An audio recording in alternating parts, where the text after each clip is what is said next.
ओम अज्ञानतिमिरान्धस्य ज्ञानाञ्जनशलाकया चक्षुरुन्मीलितं येन तस्मै श्रीगुरवे नमः।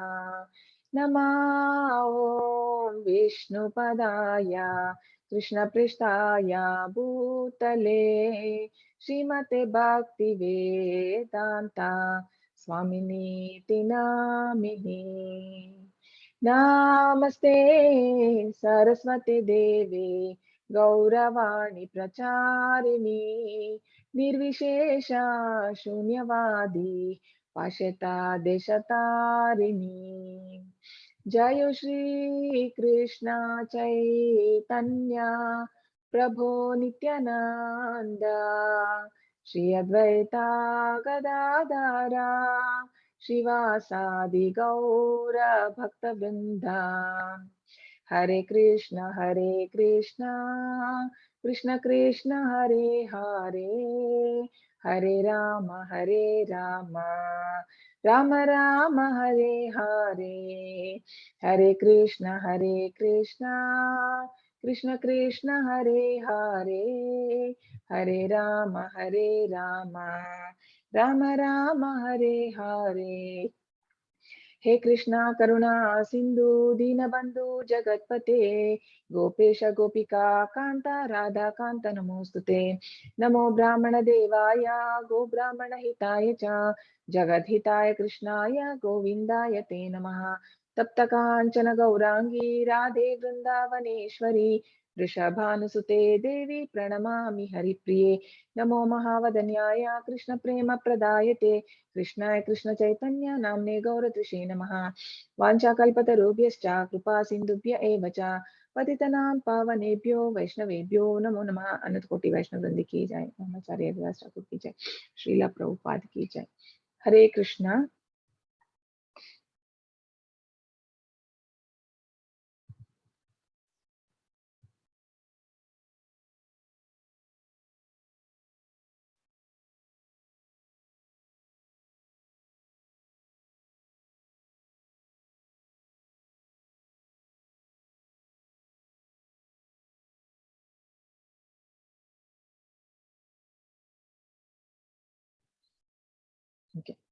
ಹರೇ ಕೃಷ್ಣ, ಎಲ್ಲರಿಗೂ ಸ್ವಾಗತ. ಸೊ ಇವತ್ತಿನ ಅಧ್ಯಾಯ 4 ಜ್ಞಾನ ಕರ್ಮ ಸನ್ಯಾಸ ಯೋಗ, ದಿವ್ಯ ಜ್ಞಾನ. ಸೊ ಈಗ ಯೋಗ ಅಂತ ಹೇಳಿದ್ರೆ ಏನಂದ್ರೆ, ಈಗ ನಿನ್ನೆ ಅಧ್ಯಾಯದಲ್ಲಿ ನೋಡಿದ್ವಿ ನಾವು, ಮೊದ್ಲಿಂದು ಅರ್ಜುನ ವಿಷಾದ ಯೋಗ, ನಿನ್ನೆದು ಅಲ್ಲ 2ನೇ ಅಧ್ಯಾಯ ಸಾಂಖ್ಯ ಯೋಗ, ಹಾಗೂ ನಿನ್ನೆ ಕರ್ಮಯೋಗ. ಸೊ ಕರ್ಮಯೋಗದಲ್ಲಿ ಕರ್ಮದಿಂದ ಭಗವಂತನ ಹೇಗೆ ಕನೆಕ್ಟ್ ಮಾಡುವಂಥದ್ದು ಅಂತ. ಸೊ ಇದರಲ್ಲಿ ಈಗ ಜ್ಞಾನದಿಂದ ಹೇಗೆ ನಾವು ದೇವರೊಟ್ಟಿಗೆ ಒಂದು ಸಂಬಂಧ ಮಾಡ್ಬೋದು ಅಂತ, ಹೇಗೆ ಯೋಗ ಅಂತ ಹೇಳಿದ್ರೆ ಸಂಬಂಧವನ್ನ ಸ್ಥಾಪನೆ ಮಾಡುವಂಥದ್ದು ದೇವರ ಜೊತೆ. ಸೊ ಜ್ಞಾನ ಯೋಗ. ಸೊ ಈಗ ಭಗವದ್ಗೀತೆ ಜ್ಞಾನವನ್ನ ಅಂದ್ರೆ ಇದ್ರಲ್ಲಿ ನಾವು ತಿಳ್ಕೊಳ್ತಾ ಇದೀವಿ. ಸೊ ಈ ಭಗವದ್ಗೀತೆಯ ಜ್ಞಾನವನ್ನ ತಿಳ್ಕೊಳ್ಳೋದ್ರಲ್ಲಿ ಮೂರು ವಿಧಾನದಲ್ಲಿ ನಾವು ಅರ್ಥ ಮಾಡ್ಕೊಳ್ಬಹುದು. ಒಂದು ಥಿಂಕಿಂಗ್ ಲೆವೆಲ್ ಅಲ್ಲಿ, ಅಂದ್ರೆ ಥಿಂಕಿಂಗ್, ಫೀಲಿಂಗ್ ಹಾಗೂ ಇದು ಎಕ್ಸಿಕ್ಯೂಟಿಂಗ್, ಅಂದ್ರೆ ಒಂದು ಆಲೋಚನೆ ಮಾಡುವಂಥದ್ದು. ಅಂದ್ರೆ ಭಗವದ್ಗೀತಾ ತುಂಬಾ ಒಳ್ಳೆ ಪುಸ್ತಕ ಅಂತ ಹೇಳಿ ನಾವು ಆ ರೀತಿಯಲ್ಲಿ ತಿಳ್ಕೊಳ್ಳುವಂಥದ್ದು. ಹಾಗೂ ಇನ್ನೊಂದು ಫೀಲಿಂಗ್ ಅಂತ ಹೇಳಿದ್ರೆ, ನಾವು ಈಗ ಅದರಲ್ಲಿ ಇರೋ ಒಂದು ಭಗವಂತ ಏನ್ ಹೇಳಿದಾನೆ ಅದನ್ನ ಅರ್ಥ ಮಾಡ್ಕೊಳ್ಳುವಂಥದ್ದು, ಆ ನಿಯಮಗಳನ್ನ. ಸೊ ಮತ್ತೆ ಇನ್ನೊಂದು ವಿಲ್ಲಿಂಗ್, ಮೂರನೇದಲ್ಲಿ ಏನಂತ ಹೇಳಿದ್ರೆ ನಾವು ಮಾಡಕ್ಕೆ ರೆಡಿ, ಅಂದ್ರೆ ಅದರಲ್ಲಿ ಏನು ಇನ್ಸ್ಟ್ರಕ್ಷನ್ ಕೊಟ್ಟಿದ್ದಾನೆ ಭಗವಂತ, ಏನು ನಮಗೆ ಏನಿದೆ ಅದರಲ್ಲಿ ತಗೊಳ್ಳುವಂಥದ್ದು ಏನಿದೆ ಅಂತ ಹೇಳಿ, ಒಂದು ನಿಯಮಗಳನ್ನ ಏನಿದೆ, ಆರ್ಡರ್ ಏನಿದೆ, ದೇವ್ರದ್ದು ಏನ್ ಆರ್ಡರ್ ಇದೆ ಅಂದ್ರೆ ಅದು ಆಕ್ಚುಲಿ ಹೈಯೆಸ್ಟ್. ಅಂದ್ರೆ ನಾವು ಒಂದು ಲೆವೆಲ್ ಅಲ್ಲಿ ನಾವು ಜಸ್ಟ್ ಅರ್ಥ ಮಾಡ್ಕೊಳ್ಳುವಂಥದ್ದು, ಮತ್ತೆ ಇನ್ನೊಂದು ಲೆವೆಲ್ ಅಲ್ಲಿ ಒಂದನ್ನ ಜಸ್ಟ್ ನಾವು ಅಪ್ರಿಶಿಯೇಟ್ ಮಾಡುವಂಥದ್ದು. ಓ, ಭಗವದ್ಗೀತೆ ತುಂಬಾ ಒಳ್ಳೇದು ಅಂತ ಹೇಳಿ ಒಂದು, ಅಂದ್ರೆ ತುಂಬಾ ಜನ ಏನೋ ಅದನ್ನ ದೇವರ ಮನೆಯಲ್ಲಿ ಇಟ್ಟು ಪೂಜೆ ಮಾಡುವಂತ ಪುಸ್ತಕ ಅಂತ ಅನ್ಕೊಂಡು, ಬಟ್ ಅಲ್ಲ, ಅದು ಆಕ್ಚುಲಿ ಅದು ನಮ್ಗೆ ಅಂದ್ರೆ ಲೈಫ್ ಮ್ಯಾನ್ಯುವಲ್ ತರ ಭಗವದ್ಗೀತಾ. ಸೊ ನಾವ್ ಅದನ್ನ ಯೂಸ್ ಮಾಡ್ಬೇಕಂದ್ರೆ ನಾವು ಯಾವುದೇ ಒಂದು ಪ್ರಾಬ್ಲಮ್ ಅಲ್ಲಿ ಇದ್ದಾಗ, ಕಷ್ಟದಲ್ಲಿದ್ದಾಗ ಅದರಲ್ಲಿ ನಮಗೆ ಸೊಲ್ಯೂಷನ್ಸ್ ಇದೆ. ಸೊ ಹಾಗಾಗಿ ನಾವು ಅದನ್ನ ಉಪಯೋಗಿಸ್ಬೇಕಾಗಿರುವಂತ ಪುಸ್ತಕ ಅದು. ಅದನ್ನ ದೇವರ ಮನೆಯಲ್ಲಿಟ್ಟು ಮಾತ್ರ ಪೂಜೆ ಮಾಡುವಂತ ಪುಸ್ತಕ ಅಲ್ಲ.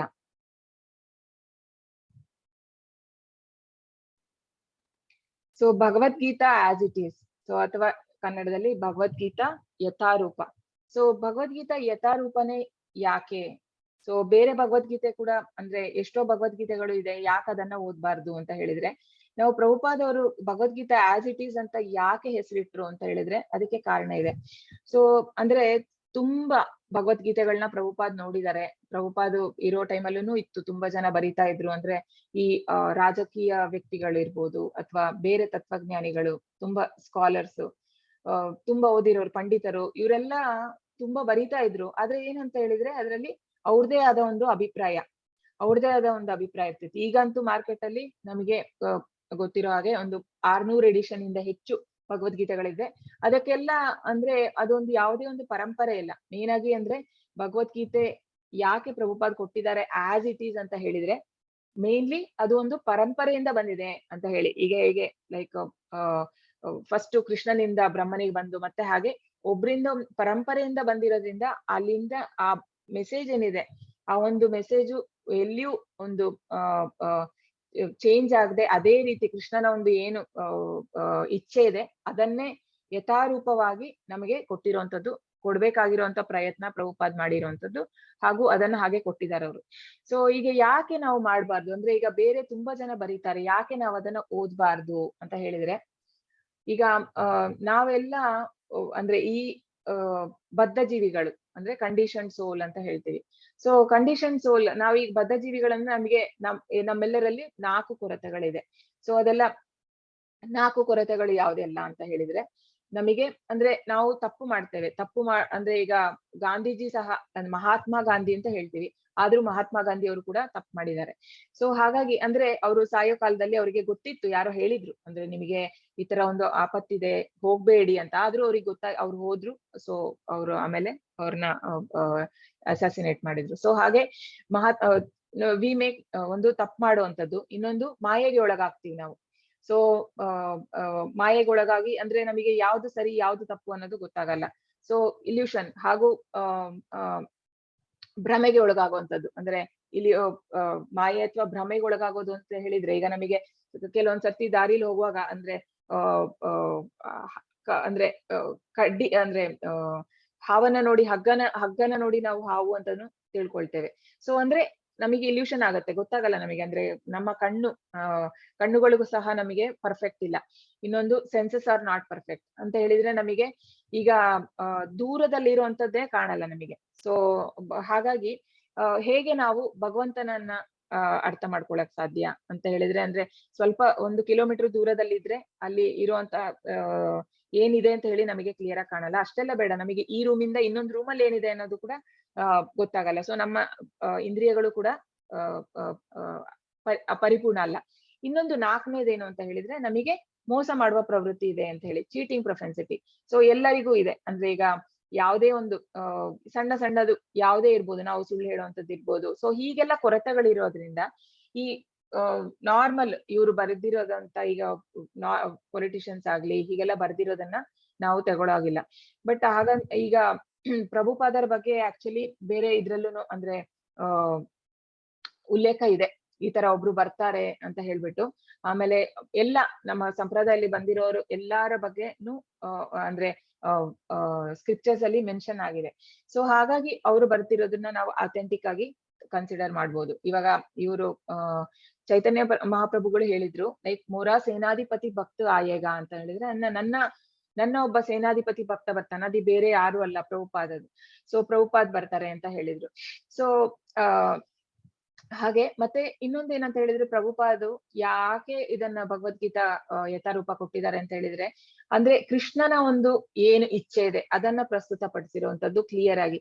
ಅದ್ರಲ್ಲಿ ಈಗ ಬೇರೆಯವರೆಲ್ಲ ಅಂದ್ರೆ ಅವರಿಗೆ ಕೆಲವರು ಅಂದ್ರೆ ಈಗ ಭಗವದ್ಗೀತೆಯನ್ನ ಬೇರೆ ಬೇರೆ ಕಡೆ ಉಪಯೋಗಿಸ್ತಾರೆ. ಅಂದ್ರೆ ಆಫೀಸ್ ಗಳಲ್ಲಿ ಇರ್ಬೋದು, ಅಂದ್ರೆ ಅವರಿಗೆ ಒಂದು ಮಾರ್ಕೆಟಿಂಗ್ ಸ್ಟ್ರಾಟಜಿ ಟೈಪ್, ಅಂದ್ರೆ ಕೆಲವೊಂದು ಮಾತ್ರ ಕಾನ್ಸೆಪ್ಟ್ ತಗೊಳ್ಳುವಂಥದ್ದು, ಅದು ತಪ್ಪು. ಆಕ್ಚುಲಿ ಭಗವದ್ಗೀತೆಯಲ್ಲಿ ಎಲ್ಲವನ್ನ ತಗೋಬೇಕು ನಾವು, ಕೆಲವೊಂದು ಮಾತ್ರ ಕಾನ್ಸೆಪ್ಟ್ ನ ತಗೊಂಡು ಕೆಲವೊಂದು ಬಿಡುವಂತದ್ದಲ್ಲ. ಅದರಲ್ಲಿ ಭಗವಂತ ಹೇಳಿರುವಂತದ್ದನ್ನ ಎಲ್ಲವನ್ನು ನಾವು ತಗೊಳ್ಬೇಕು. ಸೊ ಕೃಷ್ಣನ ಇಚ್ಛೆ ಏನಿದೆ ಅಂದ್ರೆ, ಕೃಷ್ಣನ ಅಂದ್ರೆ ನಾವೆಲ್ಲರೂ ಕೃಷ್ಣನ ಒಂದು ಅಂಶ. ಹಾಗೂ ಕೃಷ್ಣ ಯಾಕೆ ಈ ಗೀತೆ ಕೊಟ್ಟಿರೋದು ಅಂತ ಹೇಳಿದ್ರೆ, ಕೃಷ್ಣನಿಗೆ ನಮ್ಮ ಎಲ್ಲರ ಮೇಲೆ ಅಪಾರವಾದ ಪ್ರೀತಿ. ಸೊ ಎಲ್ಲರನ್ನೂ ಕರ್ಕೊಂಡು ಹೋಗ್ಬೇಕು. ಸೊ ಎಲ್ಲಾ ಜನಕ್ಕೂ ಉಪಯೋಗ ಆಗುವಂತ, ಸೊ ಎಲ್ಲರನ್ನೂ ಗೋಲೋಕಕ್ಕೆ ಕರ್ಕೊಂಡು ಹೋಗ್ಬೇಕು. ನಾವ್ ಯಾಕೆ ಇಲ್ಲಿ ಸಫರ್ ಆಗ್ತಾ ಇದೀವಿ, ಸೊ ಹಾಗಾಗಿ ಅದಕ್ಕೆ ಏನ್ ಕಾರಣ, ಅದನ್ನೆಲ್ಲ ಕ್ಲಿಯರ್ ಆಗಿ ಈ ಭಗವದ್ಗೀತೆಯಲ್ಲಿ ಕೃಷ್ಣ ಹೇಳಿದಾನೆ. ಸೊ ಕೃಷ್ಣ ಹೇಳ್ತಾನೆ, ಮತ್ತೆ ಮನ್ಮನಾಭವ ಮದ್ಭಕ್ತೋ ಮದ್ಯಾಜಿ ಮಾಂ ನಮಸ್ಕುರು ಅಂತ ಮಾಮೇ ವೇಷಸಿ ಯುಕ್ತೈವ ಆತ್ಮಾನಂ ತತ್ಪರಾಯಣ. ಸೊ ಅಂದ್ರೆ ನನ್ನನ್ನೇ ಯೋಚಿಸು, ನನ್ನನ್ನೇ ಮನ್ಮನಾಭವ ಮದ್ಭಕ್ತು, ನನ್ನನ್ನೇ ಯೋಚನೆ ಮಾಡು, ನನ್ನ ಬಗ್ಗೆ ಯೋಚನೆ ಮಾಡು, ಮದ್ಯಾಜಿ ಮಾಂ ನಮಸ್ಕುರು, ನನಗೆ ನಮಸ್ಕಾರ ಮಾಡು. ಸೊ ನನ್ನ ಅಂತ ಕೃಷ್ಣ ಮತ್ತೆ ಇನ್ನು ಅಹಂ ಸರ್ವಸ್ಯ ಪ್ರಭವಃ ಮತ್ತ ಸರ್ವಂ ಪ್ರವರ್ತತೆ, ಅಂದ್ರೆ ನಾನೇ ಎಲ್ಲದರ ಒಡೆಯ, ನನ್ನಿಂದಲೇ ಎಲ್ಲ ಹೊರಹೊಮ್ಮುವಂಥದ್ದು. ಅಂದ್ರೆ ಕೃಷ್ಣ ಆದಿಪುರುಷ, ಅವನಿಂದ ಮತ್ತೆ ಎಲ್ಲ ಬಂದಿರುವಂತದ್ದು. ಸೊ ಈಗೆಲ್ಲ ಸುಮಾರು ಇನ್ಸ್ಟ್ರಕ್ಷನ್ಸ್ ಕೃಷ್ಣ ಅದರಲ್ಲಿ ಭಗವದ್ಗೀತೆಯಲ್ಲಿ ಕೊಟ್ಟಿದ್ದಾನೆ. ಸೊ ಅದನ್ನ ಯಥಾರೂಪವಾಗಿ ಪ್ರಭುಪಾದ್ ನಮಗೆ ಭಾವಾರ್ಥಗಳಲ್ಲಿ ಇನ್ನು ನಮಗೆ ಅರ್ಥ ಆಗೋ ರೀತಿಯಲ್ಲಿ ಕೊಟ್ಟಿದ್ದಾರೆ. ಸೊ ಮತ್ತೆ ಪ್ರಭುಪಾದ್ ಹೇಳುವಂಥದ್ದು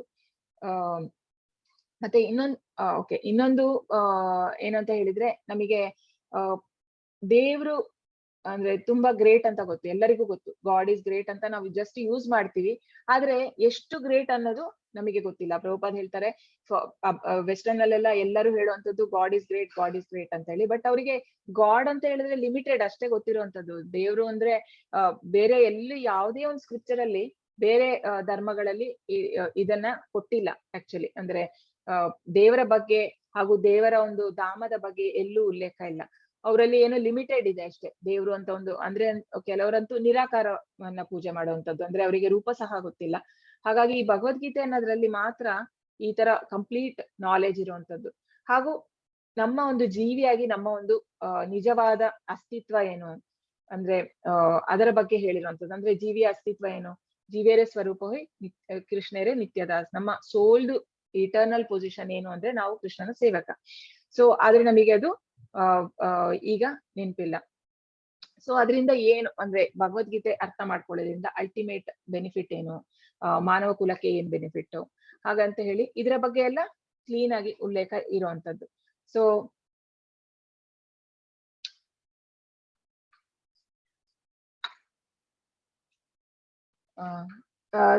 ಹಾಗಾಗಿ ಪ್ರಭುಪಾದ್ ಅವರ ಭಗವದ್ಗೀತೆ ಏನಿದೆ ಅದನ್ನ ಪ್ರಭುಪಾದ್ ಟೈಮ್ ಬಾಂಬ್ ಅಂತ ಹೇಳ್ತಾರೆ. ಟೈಮ್ ಬಾಂಬ್ ಅಂತ ಹೇಳಿದ್ರೆ ಅವರ ಎಲ್ಲ ಸ್ಕ್ರಿಪ್ಚರ್, ಭಗವದ್ಗೀತೆ ಮಾತ್ರ ಅಲ್ಲ, ಪ್ರಭುಪಾದ್ ಅವರ ಎಲ್ಲಾ ಪುಸ್ತಕಗಳು ಅದು ತುಂಬಾ ಯಾವಾಗ ಅದನ್ನ ಅಂದ್ರೆ ಈಗ ನಾವು ಜಸ್ಟ್ ಒಂದು ಬುಕ್ ತಂದಿಡ್ಬೇಕು ಮನೆಯಲ್ಲಿ, ಬಟ್ ಅದನ್ನ ಯಾವಾಗ ಅದು ಎಕ್ಸ್ಪ್ಲೋರ್ಡ್ ಆಗುತ್ತೋ ಗೊತ್ತಿಲ್ಲ ಅಂತ ಹೇಳಿದ್ರೆ, ಅಂದ್ರೆ ಯಾವಾಗ ನಮ್ಗೆ ಅದನ್ನ ನೋಡಿ ಯಾರು ಒಬ್ರು ಅದನ್ನ ಫಸ್ಟ್ ಪೇಜ್ 1-2 ಪೇಜ್ ಓದಿದ್ರೆ ಅವರು ಖಂಡಿತ ಭಕ್ತರಾಗ್ತಾರಂತೆ. ಯಾಕಂತ ಹೇಳಿದ್ರೆ ಪ್ರಭುಪಾದ್ ಅವ್ರದ್ದು ಅಷ್ಟು ಪ್ರೀತಿ ಇದೆ ಅದ್ರಲ್ಲಿ. ಅಂದ್ರೆ ಕೃಷ್ಣನ ಮೇಲೆ ಇರೋ ಒಂದು ಎಷ್ಟು ಒಂದು ವಿಶ್ವಾಸ ಹಾಗೂ ಪ್ರೀತಿ ಇದೆ ಆ ಪುಸ್ತಕದಲ್ಲಿ ಕಾಣುತ್ತೆ. ಅದು ಪ್ರಭುಪಾದ್ ಅವ್ರದ ಭಗವದ್ಗೀತೆ ಆಸ್ ಇಟ್ ಈಸ್ ಅಲ್ಲಿ. ನಿಮ್ಗೆ ಬೇರೆ ಪುಸ್ತಕಗಳಲ್ಲಿ ನಿಮಗೆ ಅಷ್ಟು ಇದು ಕಾಣಲ್ಲ, ಕೃಷ್ಣನ ಮೇಲೆ ಇರೋ ಒಂದು ಅಫೆಕ್ಷನ್ ಕಾಣಲ್ಲ. ಬಟ್ ಪ್ರಭುಪಾದ್ ಪುಸ್ತಕಗಳಲ್ಲಿ ಅದು ಪ್ರತಿ ಪೇಜಲ್ಲೂ ಕಾಣುತ್ತೆ ನಿಮ್ಗೆ. ಅಂದ್ರೆ ಕೃಷ್ಣ ಕೃಷ್ಣ ಕೃಷ್ಣ ಅಂತ, ಅಂದ್ರೆ ಕೃಷ್ಣನ್ ಬಗ್ಗೆ ಅಷ್ಟು ಬರ್ದಿದ್ದಾರೆ. ಸೊ ಹಾಗಾಗಿ ದಯವಿಟ್ಟು ನಾವು ಹೇಳೋದೇನಂದ್ರೆ, ಈಗ ಲಾಸ್ಟ್ ಮಂತ್ ಅಲ್ಲಿನೂ ಈಗ ಗೀತಾ ಮ್ಯಾರಥಾನ್ ಅಂತ ಇತ್ತು. ಸೊ ಹಾಗಾಗಿ ಒಳ್ಳೆ ತುಂಬಾ ಜನ ತಗೊಂಡ್ರು, ಲೈಕ್ 5 ಸೆಟ್ಗಳ ತರ ಎಲ್ಲ ತಗೊಂಡ್ರು ಲೈಕ್ ಭಗವದ್ಗೀತೆಯನ್ನ. ಅಂದ್ರೆ ನೀವ್ ಏನ್ ಮಾಡ್ಬೋದು ಅಂದ್ರೆ ಗಿಫ್ಟ್ ಆಪ್ಷನ್ ತರ ನೀವು ಇಟ್ಕೊಳ್ಳಿ. ಅಂದ್ರೆ ನಿಮ್ಗೆ ಒಳ್ಳೆ ಡಿಸ್ಕೌಂಟ್ ಪ್ರೈಸ್ ಅಲ್ಲಿ ಸಿಗುತ್ತೆ. ಇಂಟ್ರೆಸ್ಟ್ ಇರೋ ನನಗೆ ಮೆಸೇಜ್ ಮಾಡಿ. ಸೊ 5 ಬುಕ್ಸ್ ತರ, ಬರೀ ಜಸ್ಟ್ 5 ಬುಕ್ಸ್ ತರ ಇಟ್ಕೊಂಡು ಅದನ್ನ ನೀವು ಯಾರಿಗಾರು ಕೊಡ್ಬೋದು. ಅಂದ್ರೆ ಅವ್ರ ಲೈಫ್ ಚೇಂಜ್ ಆಗುತ್ತೆ. ನೀವು ಬೇರೆ ಏನೇನೋ ನಾವು ಗಿಫ್ಟ್ ಕೊಡ್ತೀವಿ, ಅದಕ್ಕೆಲ್ಲ ವ್ಯಾಲ್ಯೂನೇ ಇಲ್ಲ. ಅದೆಲ್ಲ ಅಂದ್ರೆ ಟೆಂಪರರಿ, ಕ್ಷಣಿಕವಾದದ್ದು. ಅಂದ್ರೆ ಸ್ವಲ್ಪ ದಿನ ಇರುತ್ತೆ, ಹೋಗುತ್ತೆ. ಬಟ್ ಈ ಭಗವದ್ಗೀತೆ ಅನ್ನೋದೇನಿದೆ ಅದನ್ನ ನಾವ್ ಯಾರಿಗಾದ್ರೂ ಕೊಟ್ರೆ ಅವ್ರದೊಂದು ಲೈಫ್ ಚೇಂಜ್ ಆಗ್ಬೋದು. ಆಮೇಲೆ ಅವ್ರು ಯಾವಾಗ್ಲೂ ನಿನ್ನ ನೆನ್ಪಿಟ್ಕೊಳ್ತಾರೆ. ಅಂದ್ರೆ ಯಾರು ನೋಡ್ತಾರೆ ಅಂತ ಗೊತ್ತಿಲ್ಲ. ಅಂದ್ರೆ ಈಗ ನಾವ್ ಅನ್ಕೊಳ್ತೀವಿ ಅವ್ರು ನೋಡಲ್ಲ ಅಂತ, ಬಟ್ ಯಾರಿಗೆ ಅದು ಉಪಯೋಗ ಆಗತ್ತೆ ಅಂತ ಹೇಳಕ್ ಆಗಲ್ಲ. ಸೊ ಹಾಗಾಗಿ ಅಂದ್ರೆ ಇಂಟ್ರೆಸ್ಟ್ ಇರೋರಿಗೆ ಕೊಡ್ಬೇಕು, ಭಕ್ತರಲ್ದೇ ಇರೋರಿಗೆ ಕೊಡ್ಬಾರ್ದು. ಅಂದ್ರೆ ಅಟ್ಲೀಸ್ಟ್ ಸ್ವಲ್ಪ ಆಧ್ಯಾತ್ಮಿಕತೆಯಲ್ಲಿ ಇಂಟ್ರೆಸ್ಟ್ ಇರೋರಿಗೆ ಅಂತವ್ರಿಗೆ ಕೊಟ್ರೆ ಖಂಡಿತ ಅವರ ಲೈಫ್ ಅಲ್ಲಿ ಸಹ ಒಂದು ಬದಲಾವಣೆ ಆಗತ್ತೆ. ಸೊ ಅದಕ್ಕೆ ಭಗವದ್ಗೀತಾ ಯಥಾರೂಪ ಅಂತ. ಸೊ ಭಗವದ್ಗೀತೆ ಇತಿಹಾಸ ಏನು ಅಂತ ತಿಳ್ಕೊಳ್ಳೋಣ. ಯಾವಾಗ ಬಂದಿದೆ ಏನು ಅಂತ. ಈಗ ನಮಗೆಲ್ಲ ಗೊತ್ತಿರೋ ಹಾಗೆ ಭಗವದ್ಗೀತೆ ಬಂದಿರೋದು ಎಷ್ಟು ವರ್ಷ ಆಯ್ತು? ಸೊ ಯಾರಾದ್ರೂ ಹೇಳ್ಬೋದಾ? ನಾನು ಮ್ಯೂಟ್ ಮಾಡ್ತೀನಿ. ಓಕೆ, ಯಾರ ಹ್ಯಾಂಡ್ ರೈಸ್ ಮಾಡಿ. ಭಗವದ್ಗೀತೆ ಬಂದು ಎಷ್ಟು ವರ್ಷ ಆಯ್ತು? ಯಾರಾದ್ರೂ ಹ್ಯಾಂಡ್ ರೈಸ್ ಮಾಡಿ.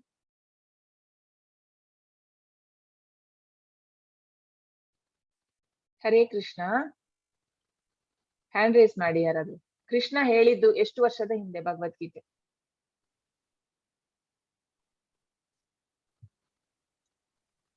ಹಾ, ಮಧುಸೂದನ್ ಹೇಳಿ. ಹರೇ ಕೃಷ್ಣ ಮಾತಾಜು.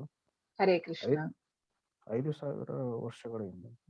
5,000 ವರ್ಷದಿಂದ ಅರ್ಜುನನಿಗೆ ಹೇಳಿದ್ದು. ಹೌದು. ಸೊ ಅದೇ ಮೊದಲನೇನಾ? ಅದಕ್ಕಿಂತ ಮುಂಚೆ ಹೇಳಿಲ್ವಾ ಇವ್ರು? ಓಕೆ, ಪ್ರೊಫೆಸರ್ ಬಾಬು ರೆಡ್ಡಿ ನಮಸ್ತೆ, ಹೇಳಿ ಸರ್. ಹರೇ ಕೃಷ್ಣ. ಹರೇ ಕೃಷ್ಣ. ಮಾತಾಜಿ, ಇದು ಅರ್ಜುನನ್ಗೆ ಫಸ್ಟ್ ಅಲ್ಲ, ಇದು ಮೇ ಬಿ ವಿವಸ್ವಾನಿಗೆ ಹೇಳಿರೋದು ಅನ್ಸುತ್ತೆ. 120 ದಶಲಕ್ಷ ವರ್ಷಗಳ ಹಿಂದೆ. ಹಾ, ಧನ್ಯವಾದ. Very good. S.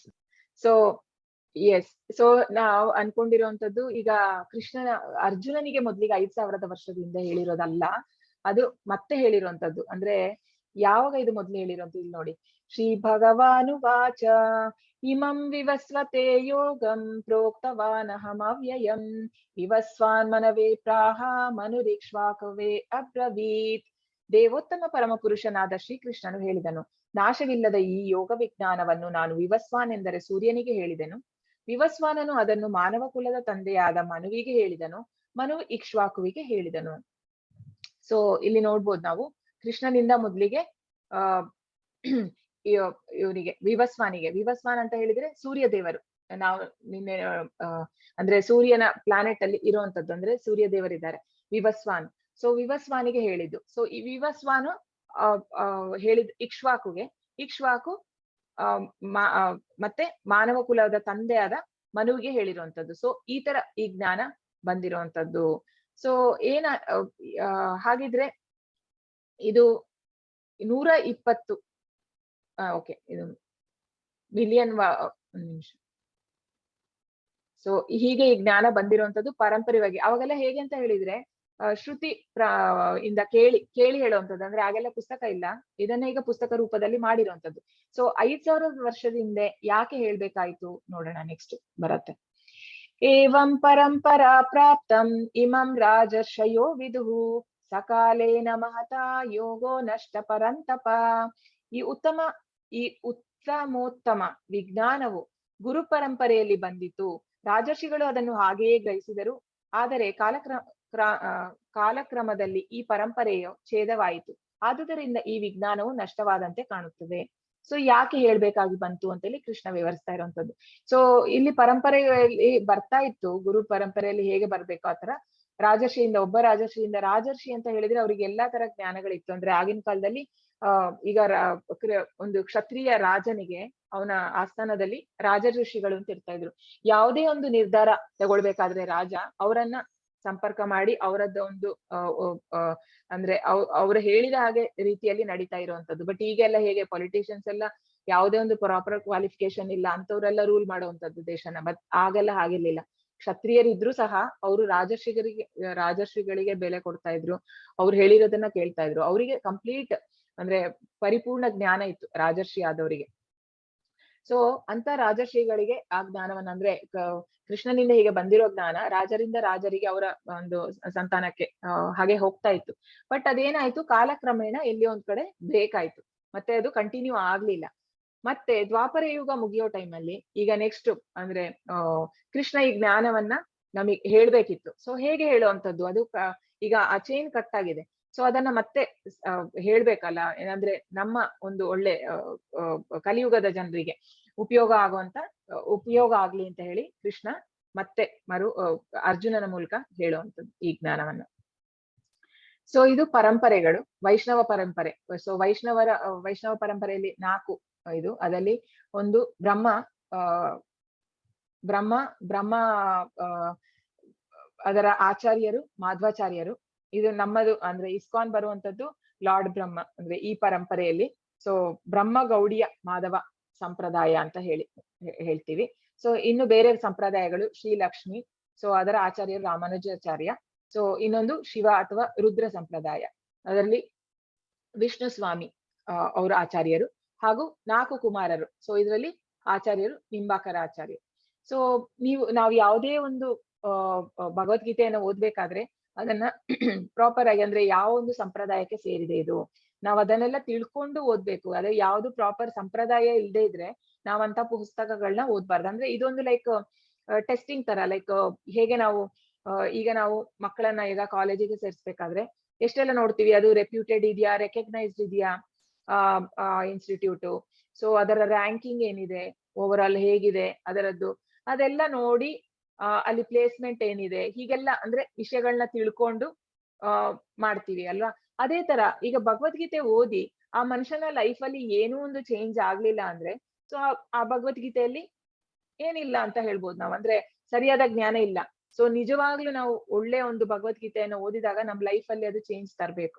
So life change ತರದೆ ಈಗ ಕೆಲವರೆಲ್ಲ ಈಗ ಭಗವದ್ಗೀತೆ ಮಾಡ್ತಾರೆ, ಮತ್ತೆ ಬೇರೆ ಅಂದ್ರೆ ಬೇರೆ ಎಲ್ಲ ಚಟುವಟಿಕೆಗಳಲ್ಲೂ ಅಂದ್ರೆ ಬೇಡದೆ ಇರೋ ಕಾರ್ಯಗಳನ್ನ ಮಾಡ್ಕೊಂಡು ಹಾಗೆಲ್ಲ ಇದ್ರೆ ಸೊ ಏನು ಪ್ರಯೋಜನ ಅಂತ ಭಗವದ್ಗೀತೆಯಿಂದ. ಸೊ ನಾವು ಹೇಗೆ ಮಕ್ಕಳನ್ನ ಎಷ್ಟು ಒಂದು ಶಾಲೆ, ಒಂದು ಬೇಸಿಕ್ಗೆ ಒಂದು LKG UKG ಹಾಕ್ಬೇಕಾದ್ರೆ ಪೇರೆಂಟ್ಸ್ ಎಲ್ಲ ಈಗ ತಂದೆ ತಾಯಿ ಅಷ್ಟು ಒಂದು 10 ಸ್ಕೂಲ್ಗಳನ್ನ ನೋಡ್ತಾರೆ ಅಲ್ವಾ. ಅಂದ್ರೆ ನಾವು ಈ ಮೆಟೀರಿಯಲಿಸ್ಟಿಕ್ ಎಜುಕೇಶನ್ಗೆ ನಾವು ಅಷ್ಟೊಂದು ಪ್ರಿಫರೆನ್ಸ್ ಕೊಡುವಾಗ, ಇದು ಆಧ್ಯಾತ್ಮಿಕವಾದದ್ದು, ಇದನ್ನ ತಿಳ್ಕೊಬೇಕಾದ್ರೆ ನಾವು ಯಾವ್ದೋ ಒಂದು ಪುಸ್ತಕ ತಕೊಂಡು ಓದೋದು ಎಷ್ಟು ಸರಿ, ನಾವ್ ಇದನ್ನ ಯೋಚನೆ ಮಾಡ್ಬೇಕು. ಸೊ ಯಾವುದೇ ಒಂದು ಸಂಪ್ರದಾಯ ಇಲ್ಲದೆ ಯಾರೋ ಒಬ್ಬ ಬರ್ದಿರುವಂತದ್ದು ನಾವು ತಗೊಂಡು ಖಂಡಿತ ಓದ್ಬಾರ್ದು. ಸೊ ಈ 4 ಸಂಪ್ರದಾಯ, ಜೆನ್ಯೂನ್ ಅಥೆಂಟಿಕ್ ಸಂಪ್ರದಾಯ, ಇದ್ರಲ್ಲಿ ಬರುವಂತದ್ದನ್ನ ತಗೊಂಡು ಓದಿದ್ರೆ ಅಂದ್ರೆ ಅದರಲ್ಲಿ ಮೆಸೇಜ್ ಒಂದೇ ಇದೆ, ಬೇರೆ ಬೇರೆ ತರ ಬರ್ದಿರ್ಬೋದು, ಆದ್ರೆ ಮೆಸೇಜ್ ಒಂದೇ ಇದೆ. ಸೊ ಇಲ್ಲಿ ನಾವು ನೋಡ್ಬೋದು ಕೃಷ್ಣನಿಂದ ಬ್ರಹ್ಮನಿಗೆ ಬರುವಂತದ್ದು ಈ ಮೆಸೇಜ್, ಅಂದ್ರೆ ಭಗವದ್ಗೀತೆಯ ಜ್ಞಾನ. ಸೊ ಬ್ರಹ್ಮನಿಂದ ನಾರದರಿಂದ, ಹಾಗೆ ನಮ್ಮ ಬೇರೆ ಸಂಪ್ರದಾಯದಲ್ಲಿ ಬರುವಂತ ಸುಮಾರು ಗುರುಗಳು, ಅಂದ್ರೆ ಪ್ರಮುಖರು, ಅಂದ್ರೆ ತುಂಬಾ ಬೇರೆಯವರು ಇದ್ದಾರೆ, ಇದ್ರಲ್ಲಿ ಇವರೆಲ್ಲ ಪ್ರಮುಖರು. ಸೊ 32ನೇವರು ಪ್ರಭುಪಾದ್. ಸೊ ಇಲ್ಲಿ ನಾವು ನೋಡ್ಬೋದು, ಇಲ್ಲಿ ಕೃಷ್ಣನಿಂದ ಬ್ರಹ್ಮ, ಹಾಗೂ ಇಲ್ಲಿ ನಾರದ ಮುನಿ, ವ್ಯಾಸ, ಮಾಧ್ವಾಚಾರ್ಯರು, ಹಾಗೆ ಇಲ್ಲಿ ಈಗ 22ನೇವರು ಚೈತನ್ಯ ಮಹಾಪ್ರಭು. ಸೊ ಚೈತನ್ಯ ಮಹಾಪ್ರಭುಗಳ ಗುರುಗಳು ಈಶ್ವರಪುರಿ. ಸೊ ಹಾಗೆ ಬರ್ತಾ ಅಂದ್ರೆ ರೂಪ, ರಘುನಾಥ ಭಟ್ಟ ಗೋಸ್ವಾಮಿ, ಜೀವ ಗೋಸ್ವಾಮಿ, ಕೃಷ್ಣದಾಸ, ಹಾಗೆ ಆಚಾರ್ಯರು ಸುಮಾರು ಜನ, ಮತ್ತೆ ಭಕ್ತಿ ವಿನೋದ ಠಾಕೂರ್, ಹಾಗೂ ಇಲ್ಲಿ ಭಕ್ತಿ ಸಿದ್ಧಾಂತ ಸರಸ್ವತಿ, ಇವರು ಪ್ರಭುಪಾದ್ಗಳ ಗುರುಗಳು, ಭಕ್ತಿ ಸಿದ್ಧಾಂತ ಸರಸ್ವತಿ ಮಹಾರಾಜ್. ಸೊ ನಂತರ ಪ್ರಭುಪಾದ್. ಸೊ ಇದು ಬ್ರಹ್ಮ ಮಾಧವ ಗೌಡಿಯ ಸಂಪ್ರದಾಯದ ಡಿಸಿಪ್ಲಿಕ್ ಸಕ್ಸೆಷನ್. ಮತ್ತೆ ಈಗ ಅರ್ಜುನನ ಪ್ರಶ್ನೆ ಮತ್ತೆ. ಸೊ ನೀನ್ ಹೇಳ್ತಾ ಇದೀಯ ಕೃಷ್ಣ, ನಾನು ಅಂದ್ರೆ ನೀನ್ ಇದನ್ನ ವಿವಸ್ವಾನಿಗೆ ಹೇಳಿದೆ ಅಂತ, ಆದ್ರೆ ನೀನು ನನ್ನ ಒಂದು ಸಮಕಾಲೀನ, ನೀನ್ ಹೇಗೆ ವಿವಸ್ವಾನಿಗೆ ಹೇಳಕ್ಕೆ ಸಾಧ್ಯ ಅಂದ್ರೆ ಈ ಪ್ರಶ್ನೆ ಎಲ್ಲ ಕೇಳುವಂತದ್ದು. ಈಗ ಯಾರಿಗಾದ್ರೂ ಇದೊಂದು ಸಂಶಯ ಬರುತ್ತೆ, ಹೇಗೆ ಸಾಧ್ಯ. ಅರ್ಜುನ ಉವಾಚ ಅಪರಂ ಭವತೋ ಜನ್ಮ ಪರಂ ಜನ್ಮ ವಿವಸ್ವತಃ ಕಥಮೇತದ್ವಿಜಾನೀಯಾಂ ತ್ವಮಾದೌ ಪ್ರೋಕ್ತವಾನಿತಿ. ಅರ್ಜುನನು ಹೇಳಿದ, ಸೂರ್ಯದೇವನಾದ ವಿವಸ್ವಾನನು ನಿನಗಿಂತ ಮೊದಲು ಹುಟ್ಟಿದವನು, ಆದಿಯಲ್ಲಿ ನೀನು ಅವನಿಗೆ ಈ ಶಾಸ್ತ್ರವನ್ನು ಬೋಧಿಸಿದೆ ಎಂದು ನಾನು ಹೇಗೆ ತಿಳಿದುಕೊಳ್ಳಲಿ. ಸೊ ನಾನು ಇದನ್ನ ಹೇಗೆ ಅರ್ಥ ಮಾಡ್ಕೊಳ್ಳಿ ಕೃಷ್ಣ, ನೀನ್ ನಾವು ಇಬ್ರು ಅಂದ್ರೆ ಈಗಿನ ಕಾಲದವರು, ಅದು ಸೂರ್ಯದೇವನ ಅಂದ್ರೆ ಎಷ್ಟೋ ಕಾಲದ ಹಿಂದೆ ನೀನು ಹೇಗೆ ಹೇಳಿದೆ ಅದನ್ನ ನನಗೆ ವಿವರಿಸು ಅಂತ ಹೇಳಿ ಪ್ರಶ್ನೆ. ಸೊ ಇಲ್ಲಿ ನಾವು ಬ್ರಹ್ಮನ ಒಂದು ದಿನವನ್ನ ನೋಡ್ಬೋದು.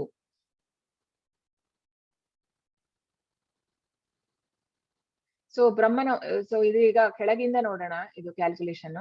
ಸೊ ಕಲಿಯುಗ ಎಷ್ಟು ವರ್ಷ ಇದೆ ಅಂತ ಹೇಳಿದ್ರೆ, ಅಂದ್ರೆ ಕೆಲವು ಜನ ಎಲ್ಲ ಅಂದ್ರೆ ಬೇರೆ ಬೇರೆ ಕೊಡ್ತಾರೆ, ಬಟ್ ಇದು ಶಾಸ್ತ್ರಗಳ ಪ್ರಕಾರ ಭಾಗವತಮಲ್ಲಿ ಏನ್ ಮೆನ್ಷನ್ ಆಗಿದೆ ಅದರ ಪ್ರಕಾರ ಏನಿದೆ ಅಂತ ಹೇಳಿದ್ರೆ, ಕಲಿಯುಗದಲ್ಲಿ 4,32,000 ವರ್ಷ ಇದೆ. ಸೊ ಇದರಲ್ಲಿ ಬರೀ 5,000 ವರ್ಷ ಮಾತ್ರ ಈಗ ಕಳ್ದಿರುವಂತದ್ದು. ಸೊ 5,000 ಅಂದ್ರೆ 5,117 approximate 5,000 years. So 5,000 years back Krishna ಈ ಜ್ಞಾನವನ್ನ ಅರ್ಜುನನೇ, ಅಂದ್ರೆ ನಾವು ತುಂಬಾ ಲಕ್ಕಿ, ಅಂದ್ರೆ ಕೃಷ್ಣ ಅಂದ್ರೆ ತುಂಬಾ ಟೈಮ್ ಆಗ್ಲಿಲ್ಲ ಕೃಷ್ಣ ಬಂದು ಹೋಗಿ. ಸೊ ಆಕ್ಚುಲಿ ಕಲಿಯುಗ ಎಂಡ್ ಆಗುವಾಗ ತುಂಬಾ ವರ್ಷ ಇರುತ್ತಂತೆ, ಅಂದ್ರೆ ಈಗ ಆಕ್ಚುಲಿ ಗೋಲ್ಡನ್ ಪೀರಿಯಡ್ ಕಲಿಯುಗದ್ದು. ಸೊ ಹಾಗಾಗಿ ಇನ್ನು ಮುಂದೆ ಮುಂದೆ ಬರ್ತಾ ಗೊತ್ತಿಲ್ಲ, ಅಂದ್ರೆ ಇನ್ನು ಪ್ರಭುಪಾದ್ ಹೇಳೋ ಪ್ರಕಾರ ಈ ಒಂದು ಭಗವದ್ಗೀತೆ ಪ್ರಭುಪಾದ್ ಬರ್ದಿರೋಂತ ಈ ಜ್ಞಾನ ಮತ್ತು ಇಸ್ಕಾನ್ ಮೂಮೆಂಟ್ ಏನಿದೆ ಇನ್ನೂ ಒಂದು 10,000 ವರ್ಷದವರೆಗೂ ಇರುತ್ತಂತೆ. ಅದಾದ್ಮೇಲೆ ಇರಲ್ಲ. ಮತ್ತೆ ಜ್ಞಾನ ತುಂಬಾ ಜನಗಳು ತುಂಬಾ ಈ ದೇವರಲ್ಲಿ ನಂಬಿಕೆ ಇಲ್ದೇ ಇರುವಂತದ್ದು ಹಾಗೂ ಪಾಪ ಚಟುವಟಿಕೆಗಳು ಜಾಸ್ತಿ ಆಗುವಂತದ್ದು. ಸೊ ಹೀಗೆಲ್ಲ ಜಾಸ್ತಿ ಇರುತ್ತೆ ಕಲಿಯುಗ ಅಡ್ವಾನ್ಸ್ ಆದಾಗೆ. ಸೊ ನಾವು ಆದಷ್ಟು ಬೇಗ ಈ ಜ್ಞಾನ ತಗೊಂಡು ಮತ್ತೆ ನಾವು ಜನ್ಮ ಮೃತ್ಯು ಜರ ವ್ಯಾಧಿ ಇದಕ್ಕೆ ಬರ್ದೆ, ಅಂದ್ರೆ ದೇವರ ಒಂದು ಧಾಮಕ್ಕೆ ಹೋಗಕ್ಕೆ ನಾವು ಯೋಚನೆ ಮಾಡ್ಬೇಕು. ಸೊ ಕಲಿಯುಗದಲ್ಲಿ ಈಗ 4,32,000 ವರ್ಷ ಇದೆ. ಸೊ ಅದರ 2ರಷ್ಟು ದ್ವಾಪರ ಯುಗ. ಸೊ ಅದು 8,64,000 ಇಯರ್ಸ್. ಸೊ 8,64,000 ವರ್ಷ. ಅದರ ಮತ್ತೆ ಕಲಿಯುಗದ 3 ಪಟ್ಟು ತ್ರೇತಾಯುಗ. So 12,96,000 years. ಮತ್ತೆ ಅದರ 4 ಪಟ್ಟು ಮಾಡಿದ್ರೆ ಕಲಿಯುಗನ ಸತ್ಯಯುಗ ಆಗುತ್ತೆ, ಅದು 17,28,000 ಇಯರ್ಸ್ ಆಗುತ್ತೆ. ಸೊ ಈ 4 ಯುಗಗಳನ್ನ ಸೇರಿಸಿದ್ರೆ ಒಂದು ದಿವ್ಯ ಯುಗ ಅಂತ ಹೇಳ್ತಾರೆ ಅದಕ್ಕೆ. ಅಂದ್ರೆ ಈ 4 ಯುಗಗಳನ್ನ ಸೇರಿದ್ರೆ ಒಂದು ದಿವ್ಯ ಯುಗ. ಸೊ 71 ದಿವ್ಯ ಯುಗಗಳು ಸೇರಿದ್ರೆ ಅದನ್ನ ಒಂದು ಮನ್ವಂತರ ಅಂತ ಹೇಳ್ತಾರೆ. ಸೊ 71 ಹಾಗೆ ಮನ್ವಂತರ ಅದೇ ರೀತಿ ಅಷ್ಟೇ 15 ಸಂಧ್ಯಾ, ಅಂದ್ರೆ ಬ್ರಹ್ಮನ ಒಂದು ದಿನ ಹೇಗೆ ಅಂತ ಹೇಳಿದ್ರೆ 71 ದಿವ್ಯ ಯುಗಗಳು ಸೇರಿ ಹಾಗೂ ಅಷ್ಟೇ ಸಂಧ್ಯೆಗಳು, ಅಂದ್ರೆ ಅದು ಬೆಳಿಗ್ಗೆ ಅಷ್ಟೇ ಸಂಜೆ. ಸೊ ಅಷ್ಟು ಸೇರಿದ್ರೆ ಬ್ರಹ್ಮನ ಒಂದು ದಿನ ಆಗುವಂಥದ್ದು, ಅದಕ್ಕೆ ಒಂದು ಕಲ್ಪ ಅಂತ ಹೇಳ್ತಾರೆ. ಸೊ ನೋಡಿ ಬ್ರಹ್ಮ ಹಾಗಾದ್ರೆ ಎಷ್ಟು ವರ್ಷ ಜೀವಿಸ್ತಾನೆ ಬ್ರಹ್ಮನ, ಅಂದ್ರೆ ಒಂದು ದಿನವೇ 4.32 ಬಿಲಿಯನ್ ಇಯರ್ಸ್. ಸೊ ಅಷ್ಟು ದೊಡ್ಡದು, ಅಂದ್ರೆ ಬ್ರಹ್ಮನ ಒಂದು ದಿನ ಅದು. ಸೊ ಇಲ್ಲಿ ಸಂಧ್ಯಾದಲ್ಲಿ ಇಲ್ಲಿ ಪಾರ್ಷಿಯಲ್ ಡಿವಾಸ್ಟೇಷನ್ ಆಗುವಂಥದ್ದು, ಅಂದ್ರೆ ಪ್ರಳಯ ಆಗುವಂಥದ್ದು. ಸೊ ಮತ್ತೆ ಬ್ರಹ್ಮನ ಒಟ್ಟು ಎಷ್ಟು ವರ್ಷ ಬದುಕಿರ್ತಾನೆ ಅಂತ ಬ್ರಹ್ಮ 100 ವರ್ಷ ಬದುಕಿರ್ತಾನೆ. ಸೊ 100 ವರ್ಷ ಬದುಕಿದ್ರೆ ಅಂದ್ರೆ ಬ್ರಹ್ಮನ ಲೆಕ್ಕದಲ್ಲಿ, ನಮ್ಮ 100 ವರ್ಷ ಅಲ್ಲ, 311 ಟ್ರಿಲಿಯನ್ ಇಯರ್ಸ್ ಆಗುತ್ತದು. ಅಂದ್ರೆ 36,000 ಕಲ್ಪಗಳು ಬ್ರಹ್ಮ ಜೀವಿಸ್ತಾನೆ. ಸೊ ಇದನ್ನ ಯಾಕೆ ಇದರಲ್ಲಿ ಕೊಟ್ಟಿರುವಂತದ್ದು ಅಂದ್ರೆ ಅದರ ಅರ್ಥ ಏನು ಅಂತ ಹೇಳಿದ್ರೆ, ಬ್ರಹ್ಮನು ಕೂಡ ಶಾಶ್ವತ ಅಲ್ಲ. ಸೊ ಬ್ರಹ್ಮನ ಅಂದ್ರೆ ತುಂಬಾ ಎಲಿವೇಟೆಡ್, ಅಂದ್ರೆ ಬ್ರಹ್ಮ ಆದ್ರೂ ಸಹ ಬ್ರಹ್ಮನಿಗೂ ಸಹ ಎಂಡ್ ಇದೆ, ಅಂದ್ರೆ ಹುಟ್ಟು ಹಾಗೂ ಸಾವು. ಕೃಷ್ಣವನು ಹೇಳುವಂತದ್ದು ಆ ಬ್ರಹ್ಮ ಭುವನಾಲೋಕ ಪುನರಾವರ್ತಿನೋರ್ಜುನ, ಅಂದ್ರೆ ಆ ಬ್ರಹ್ಮಲೋಕದಲ್ಲಿ ಹುಟ್ಟಿದ್ರು ಸಹ ನಾವು ಮತ್ತೆ ಬರ್ಲೇಬೇಕಂತೆ, ಅಂದ್ರೆ ಮತ್ತೆ ಹುಟ್ಲೇಬೇಕು. ಆದ್ರೆ ಮಾಮುಪೇತ್ಯತ ಕೌಂತೆಯ ಪುನರ್ಜನ್ಮನ ವಿದ್ಯತೆ, ಅಂದ್ರೆ ನನ್ನನ್ನ ಯಾರು ಮಾಡ್ತಾರೆ, ಅಂದ್ರೆ ಈಗ ನಾವು ಬೇರೆ ಬೇರೆ ದೇವತೆಗಳಿಗೆ ಹೋಗುವಂಥದ್ದು ಅಥವಾ ಬ್ರಹ್ಮನ ಪೂಜೆ ಮಾಡುವಂಥದ್ದು ಮಾಡ್ಬೋದು, ಆದ್ರೂ ಸಹ ಮತ್ತೆ ಹುಟ್ಟಿ ಬರ್ಬೇಕು. ಆದ್ರೆ ಕೃಷ್ಣನ ಮಾಡಿದ್ರೆ ಮತ್ತೆ ಹುಟ್ಬೇಕಾಗಿಲ್ಲ ಅಂತ ಹೇಳಿ ಕೃಷ್ಣ ಹೇಳುವಂಥದ್ದು. ಸೊ ಇದು ಬ್ರಹ್ಮನ ಜೀವನ. ಸೊ ಈಗ ನಮ್ಮ ಬ್ರಹ್ಮನಿಗೆ 50 ವರ್ಷ ಆಗಿದೆ, ಬ್ರಹ್ಮನ ಏಜ್ ಪ್ರಕಾರ 50 ವರ್ಷ ಆಗಿದೆ. ಸೊ ಇದು ಕ್ಯಾಲ್ಕುಲೇಷನ್ಸ್ ಇದೆ ಇಲ್ಲಿ. ಸೊ 155 ಟ್ರಿಲಿಯನ್ ಇಯರ್ಸ್ 50 ವರ್ಷ ಅಂತ ಹೇಳಿದ್ರೆ. ಸೊ 6 ಮನ್ವಂತರಗಳು ಕಳೆದಿವೆ. So 1851 million years. ಸೊ ಇಲ್ಲಿ 25 ಸೈಕಲ್, ಅಂದ್ರೆ 4 ಯುಗಗಳು, ಕಲಿಯುಗ, ದ್ವಾಪರ, ತ್ರೇತ ಹಾಗೂ ಸತ್ಯಯುಗ. ಈ 4 ಯುಗಗಳು 27 ಸರ್ತಿ ಆಗಿದೆಯಂತೆ ಈಗ ಆಲ್ರೆಡಿ. ಇಷ್ಟು ಅಂದ್ರೆ ಇದು ರಿಪೀಟ್ ಆಗ್ತಾ ಇರುವಂತದ್ದು, ನಡೀತಾ ಇರುತ್ತೆ ಈಗ ಬೇರೆ ಬೇರೆ ಕಡೆ. ಅಂದ್ರೆ ಇದೊಂದೇ ಅಲ್ಲ, ಬೇರೆ ಬೇರೆ ಬ್ರಹ್ಮಾಂಡಗಳಲ್ಲಿ ಅಂದ್ರೆ ನಡೀತಾ ಈ ಬೇರೆ ಯುಗಗಳು ಆಗ್ತಾ ಇರುತ್ತೆ. ಈಗ ಇಲ್ಲಿ ಕಲಿಯುಗ ಇರ್ಬೋದು, ಇನ್ನೊಂದು ಕಡೆ ಬೇರೆ ಆಗುವಂತದ್ದು. ಸೊ ಕೃಷ್ಣಂದು ಲೀಲೆಗಳು ಕಂಟಿನ್ಯೂಸ್ ನಡೀತಾ ಇರುತ್ತೆ, ಇಲ್ಲಿ ಸ್ಟಾಪ್ ಇಲ್ಲ. ಸೊ ಇದು 27 ಸೈಕಲ್. ಸೊ ಹಾಗೂ ನೆಕ್ಸ್ಟ್ ಸತ್ಯ, ತ್ರೇತ ಹಾಗೂ ದ್ವಾಪರ ಎಷ್ಟು ಮುಗ್ದಿದೆ ಅಂತ ಹೇಳಿದ್ರೆ 3.888 ಮಿಲಿಯನ್ ಇಯರ್ಸ್. ಅಂದ್ರೆ ಇಷ್ಟು ನೋಡಿರುವಂತದ್ದು ಬ್ರಹ್ಮ ಅವನ ಜೀವನದಲ್ಲಿ, ಇಷ್ಟು ಯುಗಗಳನ್ನ ನೋಡಿರುವಂತದ್ದು. ಸೊ ಅವನ ಆಯುಷ್ ಈಗ 50 ವರ್ಷ ಆಗಿದೆ. ಸೊ ಕಲಿಯುಗ ಓಕೆ. ಸೊ ಇದು ಕಲಿಯುಗದಲ್ಲಿ ಓಕೆ 5121 ಇಯರ್ಸ್ ಮುಗ್ದಿದೆ ಈಗ. ಯಾವಾಗ ಗೀತೆಯನ್ನು ಸೂರ್ಯ ದೇವರಿಗೆ ಹೇಳಲಾಯಿತು?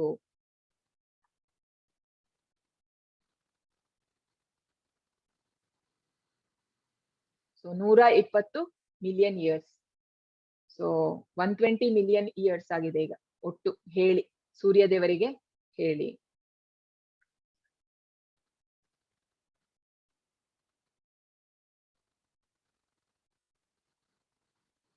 ಸೊ ಇದು ಕ್ಯಾಲ್ಕುಲೇಷನ್ಸ್. ಸೊ ಬ್ರಹ್ಮನ 1 ಸೆಕೆಂಡ್ ನೋಡಿ, ನಮ್ಮದು 1 ಲಕ್ಷ. ಅಂದ್ರೆ ಹೇಗೆ ಅಂದ್ರೆ ನಾವು ಎಷ್ಟು ಸರ್ತಿ ಹುಟ್ಟಿ ಸಾಯ್ತೀವೋ ಗೊತ್ತಿಲ್ಲ. ಈಗ ಹೇಗೆ ಅಂತ ಹೇಳಿದ್ರೆ ಹೇಗೆ ಅರ್ಥ ಮಾಡ್ಕೋಬಹುದು ಅಂದ್ರೆ, ಈಗ ನಾವು ಈ ಸಣ್ಣ ಸಣ್ಣ ಕೀಟಗಳೆಲ್ಲ ಇರುತ್ತೆ, ಅದು ರಾತ್ರಿ ಹುಟ್ಟಿ ಅಂದ್ರೆ ಸಂಜೆ ಹೊತ್ತು ಹುಟ್ಟುತ್ತೆ, ಅದ್ರಲ್ಲೇ ಅದು ಎಲ್ಲ ನಡೆಯುತ್ತೆ ಅದರದ್ದು. ಅಂದ್ರೆ ಅದು ದೊಡ್ಡಾಗಿ ಆಮೇಲೆ ಅದರ ಒಂದು ಫಿಮೇಲ್ ಪಾರ್ಟ್ನರ್ ನ ನೋಡುತ್ತೆ, ಆಮೇಲೆ ಅದಕ್ಕೂ ಮಕ್ಕಳಾಗುವಂತದ್ದು, ಹಾಗೂ ಅದು ಮತ್ತೆ ಸಾಯುವಂತದ್ದು. ಜಸ್ಟ್ ವೆರಿ ಶಾರ್ಟ್ ಸ್ಪ್ಯಾನ್, ಒಂದ್ ಸ್ವಲ್ಪ ಗಂಟೆಗಳು ಮಾತ್ರ ಉಳಿದಿರುತ್ತೆ. ಆದ್ರೆ ಅದರಲ್ಲಿ ಇಡೀ ಅದರದ್ದು ಜೀವನವೇ ಮುಗೀತು. ಅಂದ್ರೆ ಹುಟ್ಟಿಯೂ ಆಯ್ತು, ದಿನ ಆಯ್ತು, ರಾತ್ರಿ ಆಯ್ತು, ಅಂದ್ರೆ ಬೆಳಿಗ್ಗೆ ಆಗುವಾಗ ಅದು ಸತ್ತು ಹೋಗಿರುತ್ತೆ. ಅಂದ್ರೆ ಕೀಟಗಳು ಅದೇ ತರ ನಾವು ಬ್ರಹ್ಮನ್ ಮುಂದೆ ನಾವು ಏನೂ ಅಲ್ಲ ಅಂತ ಹೇಳಿದ್ರೆ, ಅವನು ಬ್ರಹ್ಮನ 1 ಸೆಕೆಂಡೇ 1 ಲಕ್ಷ ವರ್ಷ. ಅಂದ್ರೆ ನಾವು ಎಷ್ಟು ಸರ್ತಿ ಸತ್ತು ಹುಟ್ಟಿರ್ತೀವೋ ಗೊತ್ತಿಲ್ಲ. ಸೊ ಅಂತಹ ಬ್ರಹ್ಮ ಕೂಡ ಶಾಶ್ವತ ಅಲ್ಲ. ಸೊ ಗೀತೆ ಭೂಮಿಯ ಮೇಲೆ ಬಂದಾಗ, ಗೀತೆಯ ಚರಿತ್ರೆಯನ್ನು ಮಹಾಭಾರತದಲ್ಲಿ ಶಾಂತಿ ಪರ್ವ, ಅಂದ್ರೆ ಇದು ಬೇರೆ ಕಡೆ ಸಹ ಉಲ್ಲೇಖ ಇದೆ ಇದರ ಬಗ್ಗೆ, ಅದು ಶಾಂತಿ ಪರ್ವ ಅಂತ ಹೇಳುವ ಒಂದು ಭಾಗದಲ್ಲಿ ಮಹಾಭಾರತದಲ್ಲಿ ಇದನ್ನ ಮೆನ್ಷನ್ ಮಾಡಿದ್ದಾರೆ. ನಾವು ಹೀಗೆ ಗುರುತಿಸಬಹುದು. ತ್ರೇತಾಯುಗಾದೌ ಚ ತಥೋ ವಿವಸ್ವಾನ್ ಮನವೇ ದದೌ ಮನುಶ್ಚ ಲೋಕ ಭರ್ತ್ಯರ್ಥಂ ಸುತಾಯಕ್ಷೇ ಕವೇ ದದೌ ಇಕ್ಷ್ವಾಕುಣಾ ಚ ಕಥಿತೋ ವ್ಯಾಪ್ಯ ಲೋಕಾನವಸ್ಥಿತಃ. ಪರಮ ಪ್ರಭುವಿನೊಂದಿಗೆ ಸಂಬಂಧಿಸಿದ ಈ ಶಾಸ್ತ್ರವನ್ನು ವಿವಸ್ವಾನನು ಮನುವಿಗೆ ತ್ರೇತಾಯುಗದ ಪ್ರಾರಂಭದಲ್ಲಿ ಉಪದೇಶಿಸಿದ. ಮಾನವ ಕುಲದ ತಂದೆಯಾದ ಮನುವು ಅದನ್ನು ತನ್ನ ಮಗ ಇಕ್ಷ್ವಾಕು ಮಹಾರಾಜನಿಗೆ ಹೇಳಿಕೊಟ್ಟು, ಇಕ್ಷ್ವಾಕುವು ಭೂಗ್ರಹದ ರಾಜ ಮತ್ತು ರಘುವಂಶದ ಮೂಲ ಪುರುಷ ಶ್ರೀರಾಮಚಂದ್ರನು ಈ ರಘುವಂಶದಲ್ಲಿ ಅವತರಿಸಿದ. ಆದುದರಿಂದ ಭಗವದ್ಗೀತೆಯು ಇಕ್ಷ್ವಾಕು ಮಹಾರಾಜನ ಕಾಲದಿಂದ ಮಾನವ ಕುಲದಲ್ಲಿ ಉಳಿದು ಬಂದಿದೆ. ಸೊ ಭೂಮಿ ಮೇಲೆ ಬಂದು ಎಷ್ಟು ವರ್ಷ ಆಯ್ತು ಅಂದ್ರೆ 2 ಮಿಲಿಯನ್ಸ್. ಸೊ ಅಂದ್ರೆ 20 ಲಕ್ಷ ವರ್ಷ ಆಗಿದೆ ಅಂತ ಹೇಳಿ ಭೂಮಿ ಮೇಲೆ ಬಂದು. ಯಾವಾಗ ಅಂದ್ರೆ ತ್ರೇತಾಯುಗದಲ್ಲಿ ಮೊದ್ಲು. ಸೊ ಯಾಕೆ ಅಂದ್ರೆ ಶ್ರೀರಾಮಚಂದ್ರ ಅವ್ರು ಇಕ್ಷ್ವಾಕು ಅವರು ಇಕ್ಷ್ವಾಕು ಕುಟುಂಬಕ್ಕೆ ಸೇರಿರುವಂತವ್ರು, ಅಂದ್ರೆ ಆ ಒಂದು ವಂಶಕ್ಕೆ, ರಘುವಂಶ. ಸೊ ಹಾಗಾಗಿ ಅವರ ಒಂದು ಕಾಲದಿಂದ ಇದು ಭೂಮಿ ಮೇಲೆ ಬಂದಿದೆ. ಅಷ್ಟು ಭೂಮಿಗೆ ಬಂದು ಅಷ್ಟು ವರ್ಷ ಆಯ್ತು ಅಂತ ಹೇಳಿ. ಕೃಷ್ಣ ಹೇಗೆ ಕಾಣಿಸ್ಕೊಳ್ತಾನೆ? ಸೊ ಕೃಷ್ಣ ಹೇಗೆ ಕಾಣಿಸ್ಕೊಳ್ಳುವಂಥದ್ದು? ಕೃಷ್ಣ ನಮ್ಮ ಹಾಗೆ ಬರುವಂತದ್ದಲ್ಲ. ಅಜೋಪಿ ಸನ್ನವ್ಯಯಾತ್ಮ ಭೂತಾನಾಮೀಶ್ವರೋಪಿ ಸನ್ ಪ್ರಕೃತಿಂ ಸ್ವಾಮಧಿಷ್ಠಾಯ ಸಂಭವಾಮ್ಯಾತ್ಮ ಮಾಯೆಯ. ನನಗೆ ಹುಟ್ಟು ಎನ್ನುವುದಿಲ್ಲ, ನನ್ನ ಆಧ್ಯಾತ್ಮಿಕ ಶರೀರವು ಕ್ಷಯಿಸುವುದಿಲ್ಲ. ನಾನು ಎಲ್ಲಾ ಜೀವಿಗಳ ಪ್ರಭು, ಆದರೂ ಪ್ರತಿ ಯುಗದಲ್ಲಿಯೂ ನನ್ನ ಮೂಲ ಆಧ್ಯಾತ್ಮಿಕ ರೂಪದಲ್ಲಿ ಅವತರಿಸುತ್ತೇನೆ. ಮೂಲ ಆಧ್ಯಾತ್ಮಿಕ ರೂಪ. ಸೊ ಕೃಷ್ಣ ಈಗ ನಾವೆಲ್ಲ ಅಂತ ಹೇಳಿದ್ರೆ, ಈಗ ನಮ್ಮ ಕರ್ಮಗಳ ಅನುಸಾರ ಹಾಗೂ ತಾಯಿಯ ಹೊಟ್ಟೆಯಲ್ಲಿ ಹುಟ್ಟುವಂಥದ್ದು 9 ತಿಂಗಳು ನಮ್ಮನ್ನ ತಾಯಿ ಹೆತ್ತು ಹೊತ್ತು, ಅಂದ್ರೆ ಹಾಗೆ ನಮ್ಮ ಜನನ. ಆದ್ರೆ ಕೃಷ್ಣನ ಜನನ ಹಾಗಲ್ಲ. ಕೃಷ್ಣ ಹೇಗೆ ಹುಟ್ಟುವಂಥದ್ದು ಅಂತ ಭಾಗವತಮಲ್ಲಿ ಕೊಟ್ಟಿದ್ದಾರೆ. ಸೊ ಕೃಷ್ಣ ಹೃದಯ ಗರ್ಭ ಅಂತ ಹೇಳಿ ಕೃಷ್ಣನಿಗೆ ಹೆಸರು. ಇನ್ನೊಂದು ಏನು ಅಂತ ಹೇಳಿದ್ರೆ, ಹೃದಯ ಅಂದ್ರೆ ಅವನು ವಸುದೇವನ ಹೃದಯದಿಂದ ಅಂದ್ರೆ ಅವನು ಮೊದ್ಲಿಗೆ ವಸುದೇವನ ಹೃದಯಕ್ಕೆ ಹೋಗಿ, ಹಾಗೂ ಅವನ ಹೃದಯದಿಂದ ಮತ್ತೆ ದೇವಕಿ ಹೃದಯಕ್ಕೆ ಹೋಗಿ, ಹಾಗೂ ಅವನು ಫಸ್ಟ್ ಕಾಣಿಸ್ಕೊಳ್ಳುವಂಥದ್ದು ಹೇಗೆ ಅಂದ್ರೆ ಮಗುವಿನ ರೂಪದಲ್ಲಿ. ಅಂದ್ರೆ ಮೊದ್ಲಿಗೆ ಶಂಖಚಕ್ರ ಗದಾಪದ್ಮ ಈ 4 ಭುಜ ರೂಪದಲ್ಲಿ ವಿಷ್ಣುವಿನ ರೂಪದಲ್ಲಿ ಕೃಷ್ಣ ಕಾಣಿಸಿಕೊಳ್ಳುವಂಥದ್ದು. ಅಂದ್ರೆ ಶಂಖಚಕ್ರ ಗದಾಪದ್ಮ ಹಿಡ್ಕೊಂಡು, ಹಾಗೂ ಅವನು ಮತ್ತೆ ಸಣ್ಣ ಮಗು ಆಗುವಂಥದ್ದು.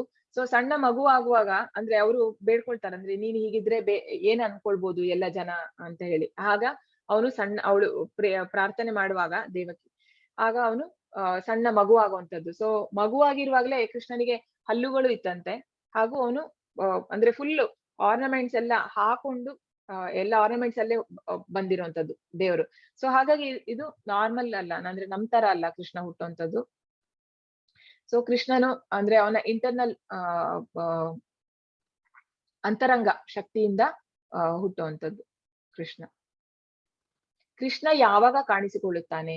ಯದಾ ಯದಾ ಹಿ ಧರ್ಮಸ್ಯ ಗ್ಲಾನಿರ್ಭವತಿ ಭಾರತ ಅಪ್ಯುತ್ಥಾನಮ ಧರ್ಮಸ್ಯ ತದಾತ್ಮಾನಂ ಸೃಜಾಮ್ಯಹಂ.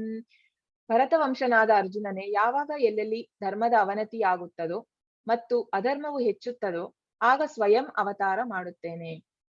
ಸೊ ಮೊದ್ಲಿಗೆ ಧರ್ಮ ಅಂತ ಹೇಳಿದ್ರೆ ಏನು? ಸೊ ನಾವ್ ಅನ್ಕೊಂಡಿರೋ ನಾವು ಹಿಂದೂ ಧರ್ಮ ಅಥವಾ ಮುಸ್ಲಿಂ ಧರ್ಮ ಹಾಗೆ ಅಲ್ಲ, ಅಂದ್ರೆ ಕ್ರಿಶ್ಚಿಯನ್ ಅವ್ರದ್ದು ಬೇರೆ ಧರ್ಮ ಅಲ್ಲ. ಆಕ್ಚುಲಿ ನಮ್ಮದು ನಾವು ನಮ್ದು ಇರುವಂತದ್ದು ಸನಾತನ ಧರ್ಮ. ಕೃಷ್ಣ ಎಲ್ಲೂ ಭಗವದ್ಗೀತೆಯಲ್ಲಿ ಆತರ ಒಂದು ಕ್ಯಾಸ್ಟ್ ಆಗ್ಲಿ ಅದ್ರ ಬಗ್ಗೆ ಎಲ್ಲಿ ಉಲ್ಲೇಖನೇ ಇಲ್ಲ. ಅಂತ ಹೇಳಿದ್ರೆ ಎಲ್ಲರೂ ಸೇರಿರೋದು ಒಂದೇ ಧರ್ಮಕ್ಕೆ, ಅದು ಸನಾತನ ಧರ್ಮ. ನಾವು ಮತ್ತೆ ಈ ಭೇದ ಭಾವಗಳು, ಈ ಕ್ಯಾಸ್ಟಿಸಮ್ ಎಲ್ಲ ಮಾಡ್ಕೊಂಡಿರುವಂತದ್ದು ನಾವು ಹುಟ್ಟಿನಿಂದ ಅಲ್ಲ. ಧರ್ಮ ಕ್ಯಾಸ್ಟ್ ಆಗ್ಲಿ ಅಂದ್ರೆ ನಾವು ನೋಡಿದ್ವಿ ನಿನ್ನೆ ಚಾಪ್ಟರ್ ಅಲ್ಲಿ, ಚಾತುರ್ವರ್ಣ್ಯಂ ಮಯಾ ಸೃಷ್ಟಂ ಗುಣಕರ್ಮ ವಿಭಾಗಶಃ. ಅಂದ್ರೆ ಕೃಷ್ಣ ಯಾವ ತರ ಮಾಡಿದ್ದು ಧರ್ಮ ಅಂತ ಹೇಳಿದ್ರೆ 4 ಇದನ್ನ ಅಲ್ಲ ಇದ್ರಲ್ಲೇ ಬರುತ್ತೆ ಸರ್, ಗುಣ ಹಾಗೂ ಕರ್ಮದ ಇದ್ರಲ್ಲಿ ನಾವು ಮಾಡಿರುವಂತದ್ದು ಅಂತ. ಮತ್ತೆ ಧರ್ಮ, ಸೊ ಧರ್ಮ ಅಂತ ಹೇಳಿದ್ರೆ ಈಗ ಹೇಗೆ ನಾವು ಅರ್ಥ ಮಾಡ್ಕೊಳ್ಬಹುದು ಅಂದ್ರೆ, ಈಗ ಧರ್ಮ ಅಂತ ಹೇಳಿದ್ರೆ ಒಂದೇ ಇರ್ಬೇಕು, ಎಲ್ಲರಿಗೂ ಒಂದೇ. ಸೊ ಈಗ ಈಗ ಸಕ್ಕರೆದು ಧರ್ಮ ಏನು? ಅದು ಸ್ವೀಟ್ ಇರುವಂತದ್ದು. ಹಾಗೆ ಉಪ್ಪಿನ ಧರ್ಮ ಸಾಲ್ಟ್, ಅಂದ್ರೆ ತುಂಬಾ ಲವಣ ಅಂತ ಹೇಳ್ತೀವಿ, ಅಂದ್ರೆ ತುಂಬಾ ಸಾಲ್ಟ್ ಇರುವಂತದ್ದು ಉಪ್ಪು. ಸೊ ಅದೇ ಸಕ್ಕರೆ ಧರ್ಮ, ಅದು ಉಪ್ಪಿನ ಧರ್ಮ. ಸೊ ಹಾಗೆ ಧರ್ಮ ಒಂದೇ. ಸೊ ನಮ್ಮದೀಗ ಆಸ್ ಎ ಸೋಲ್ ಅಂದ್ರೆ ಆತ್ಮದ ಧರ್ಮ ಏನು? ಆತ್ಮದ್ದು ಅಂದ್ರೆ ಕೃಷ್ಣನ ಒಂದು ಸೇವಕ, ಅದು ನಮ್ಮ ಧರ್ಮ. ಆದ್ರೆ ನಮಗೆ ಅದು ನೆನ್ಪಿಲ್ಲ. ಯಾಕೆ ಅಂತ ಹೇಳಿದ್ರೆ ಈ ಭೌತಿಕ ಶರೀರ ತಗೊಂಡ್ಮೇಲೆ ನಮಗೆ ಆ ನಿಜವಾದ ಒಂದು ಕ್ವಾಲಿಟಿ ಏನಿದೆ ನಮ್ಮ ಆತ್ಮದ್ದು, ಅದನ್ನ ನಾವು ಮರ್ತೋಗಿದ್ದೇವೆ. ಸೊ ಇದನ್ನ ಹೇಗೆ ನಾವು ಸ್ಥಾಪಿಸ್ಬೋದು ಮತ್ತೆ ಅಂತ ಹೇಳಿದ್ರೆ, ನಾವು ಹರೇ ಕೃಷ್ಣ ಮಹಾಮಂತ್ರ ಸೊ ಚಾಂಟ್ ಮಾಡೋದ್ರಿಂದ ನಾವು ಅದನ್ನ ಮತ್ತೆ ಎವೋಕ್ ಮಾಡ್ಬೋದು. ಅಂದ್ರೆ ಅದನ್ನ ಪ್ರಜ್ಞೆಯನ್ನ ಇನ್ನು ಅಂದ್ರೆ ಕನೆಕ್ಟ್ ಮಾಡ್ಬೋದು ದೇವರ ಜೊತೆ. ಸೊ ಇಲ್ಲಿ ನಾವು ನೋಡ್ತೀವಿ ಕಂಸ. ಸೊ ಅಂದ್ರೆ ಅಧರ್ಮ ಎಲ್ಲಿ ಧರ್ಮದ ಅವನತಿ ಆಗುವಂಥದ್ದು, ಅಂದ್ರೆ ಅಧರ್ಮ ಎಲ್ಲಿ ಜಾಸ್ತಿ ಆಗುತ್ತೆ ಮತ್ತು ಹಾಗೂ ಯಾವಾಗ ಭಕ್ತರಿಗೆಲ್ಲ ತುಂಬಾ ಕಷ್ಟ ಕೊಡ್ತಾರೆ ಈ ರಾಕ್ಷಸರು, ಆಗ ಕೃಷ್ಣ ಬರುವಂತದ್ದು. ಅಂದ್ರೆ ಇಲ್ಲಿ ನಾವು ನೋಡ್ಬೋದು ಕಂಸ.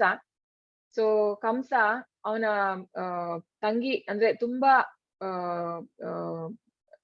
ಪ್ರೀತಿಸ್ತಾ ಇರ್ತಾನ ಅವನ ತಂಗಿಯನ್ನ. ಆದ್ರೆ ಅವನು ಅವಳ ಮದ್ವೆಯಾಗಿ ಅಂದ್ರೆ ಅವರು ಬರ್ತಾ ಇರುವಾಗ, ರಥದಲ್ಲಿ ಕರ್ಕೊಂಡ್ ಬರ್ತಾ ಇರುವಾಗ ಅವನಿಗೆ ಒಂದು ಆಕಾಶವಾಣಿ ಬರುವಂತದ್ದು. ಲೈಕ್ ಆಕಾಶವಾಣಿ ಹೇಳುತ್ತೆ, ನೀನು ಹೇ ಕಂಸ, ನಿನ್ನ ತಂಗಿಯ 8ನೇ ಮಗು ನಿನ್ನನ್ನ ಅವನಿಂದ ನಿನ್ನ ಕೊಲೆ ಅಂದ್ರೆ ಸಾವು ಅಂತ ಹೇಳಿ. ಸೊ ಆ ಸಾವು ಅಂತ ಹಾಗೆ ಹೇಳಿದಾಗ ಅವನಿಗೆ ಕೂಡ್ಲೆ ಅವನ ಕತ್ತಿಯನ್ನ ತಗೊಂಡು ಅವಳನ್ನ ಸಾಯಿಸಕ್ಕೆ ಹೊರಡ್ತಾನೆ. ಅಂತ ಹೇಳಿದ್ರೆ ಅಷ್ಟು ಒಂದು ದುಷ್ಟ. ಸೊ ರಾಕ್ಷಸರೇ ಹಾಗೆ, ಅವ್ರಿಗೇನಾದ್ರು ತೊಂದರೆ ಇದ್ರೆ ಅವರು ಏನು ಮಾಡಕ್ಕೂ ಹೆಸೋದಿಲ್ಲ. ಸೊ ಆಗ ವಸುದೇವನಿಗೆ ಅಂದ್ರೆ ಅವನ ಹೃದಯದಲ್ಲೂ ಪರಮಾತ್ಮ ಇರೋದ್ರಿಂದ ಅವನಿಗೆ ಕೃಷ್ಣನೇ ಒಂದು ಜ್ಞಾನ ಕೊಡ್ತಾನೆ. ಕೃಷ್ಣ ಹೇಳುವಂತದ್ದು ಮತ್ತ ಸ್ಮೃತಿ ಜ್ಞಾನ ಆಪುವನಂಚ, ನನ್ನಿಂದಲೇ ಜ್ಞಾನ ಬರುವಂತದ್ದು. ಸೊ ಅವನಿಗೆ ಇಂಟೆಲಿಜೆನ್ಸ್ ಕೊಡ್ತಾನೆ. ಆಗ ಅವನೇನ್ ಹೇಳ್ತಾನೆ, ಅವನನ್ನ ನಿಲ್ಲಿಸ್ತಾನೆ. ಬೇಡ, ಯಾಕೆ ಅವಳನ್ನ ಸಾಯಿಸ್ತೀಯ ನೀನು? ನಿನಗೆ ಬೇಕಾಗಿರುವಂತದ್ದು ಮಗು ತಾನೆ, ನಾನು ಆ ಮಗುವನ್ನ ನಾನು ನಿನಗೆ ಕೊಡ್ತೇನೆ ಅಂತ ಹೇಳಿ ಅವನು ಹೇಳುವಂತದ್ದು. ಸೊ ಹಾಗಾಗಿ ಅಲ್ಲಿ ಅಧರ್ಮ ಬರುತ್ತೋ ಆಗ ಕೃಷ್ಣ ಬರುವಂತದ್ದು. ಸೊ ಇನ್ನೊಂದು ಏನು ಕಾರಣ? ಕೃಷ್ಣ ಏಕೆ ಕಾಣಿಸಿಕೊಳ್ಳುತ್ತಾನೆ? ಪರಿತ್ರಾಣಾಯ ಸಾಧೂನಾಂ ವಿನಾಶಾಯ ಚ ದುಷ್ಕೃತಾಂ ಧರ್ಮ ಸಂಸ್ಥಾಪನಾರ್ಥಾಯ ಸಂಭವಾಮಿ ಯುಗೆ ಯುಗೆ. ಸಜ್ಜನರನ್ನು ರಕ್ಷಿಸುವುದಕ್ಕಾಗಿಯೂ ದುಷ್ಟರನ್ನು ನಾಶ ಮಾಡುವುದಕ್ಕಾಗಿಯೂ ಮತ್ತು ಧರ್ಮದ ತತ್ವಗಳನ್ನು ಮತ್ತೆ ಸ್ಥಾಪಿಸುವುದಕ್ಕಾಗಿಯೂ ನಾನು ಪ್ರತಿ ಯುಗದಲ್ಲಿ ಅವತರಿಸುತ್ತೇನೆ. ಸೊ ಕೃಷ್ಣ ಬರುವಂತದ್ದು 3 ಕಾರಣಗಳು. ಯಾವೆಲ್ಲ? ಸಜ್ಜನರನ್ನ ರಕ್ಷಿಸುವುದು ಅಂದ್ರೆ ಅವನ ಭಕ್ತರನ್ನ ರಕ್ಷಿಸುವುದಕ್ಕೂ, ಹಾಗೂ ದುಷ್ಟರನ್ನು ಶಿಕ್ಷಿಸುವುದಕ್ಕೆ, ನಾಶ ಮಾಡುವುದಕ್ಕೆ. ಹಾಗೂ ಇನ್ನೊಂದು ಧರ್ಮ ತತ್ವಗಳನ್ನ ಬೋಧನೆ. ಈಗ ಭಗವದ್ಗೀತೆಯ ನಾಲೆಜ್ ಕೊಡೋಕೆ ಕೃಷ್ಣ ಬಂದಿರುವಂತದ್ದು. ಮತ್ತೆ ಹಾಗೆ ಪ್ರತಿ ಯುಗದಲ್ಲೂ ಕೃಷ್ಣ ಬರುವಂತದ್ದು. ಸೊ ಯುಗಗಳಲ್ಲಿ ಅಂದ್ರೆ ಅವತಾರಗಳಲ್ಲಿ, ಕೃಷ್ಣನ ಅವತಾರಗಳಲ್ಲಿ 6 ವಿಧ ಇದೆ ಒಟ್ಟು. ಯಾವ್ದೆಲ್ಲ ಅಂತ ಹೇಳಿದ್ರೆ, ಒಂದು ಪುರುಷ ಅವತಾರ, ಗುಣಾವತಾರ, ಲೀಲಾವತಾರ, ಮನ್ವಂತರ ಅವತಾರ, ಸಾಕ್ಷಾವೇಶ ಅವತಾರ, ಹಾಗೂ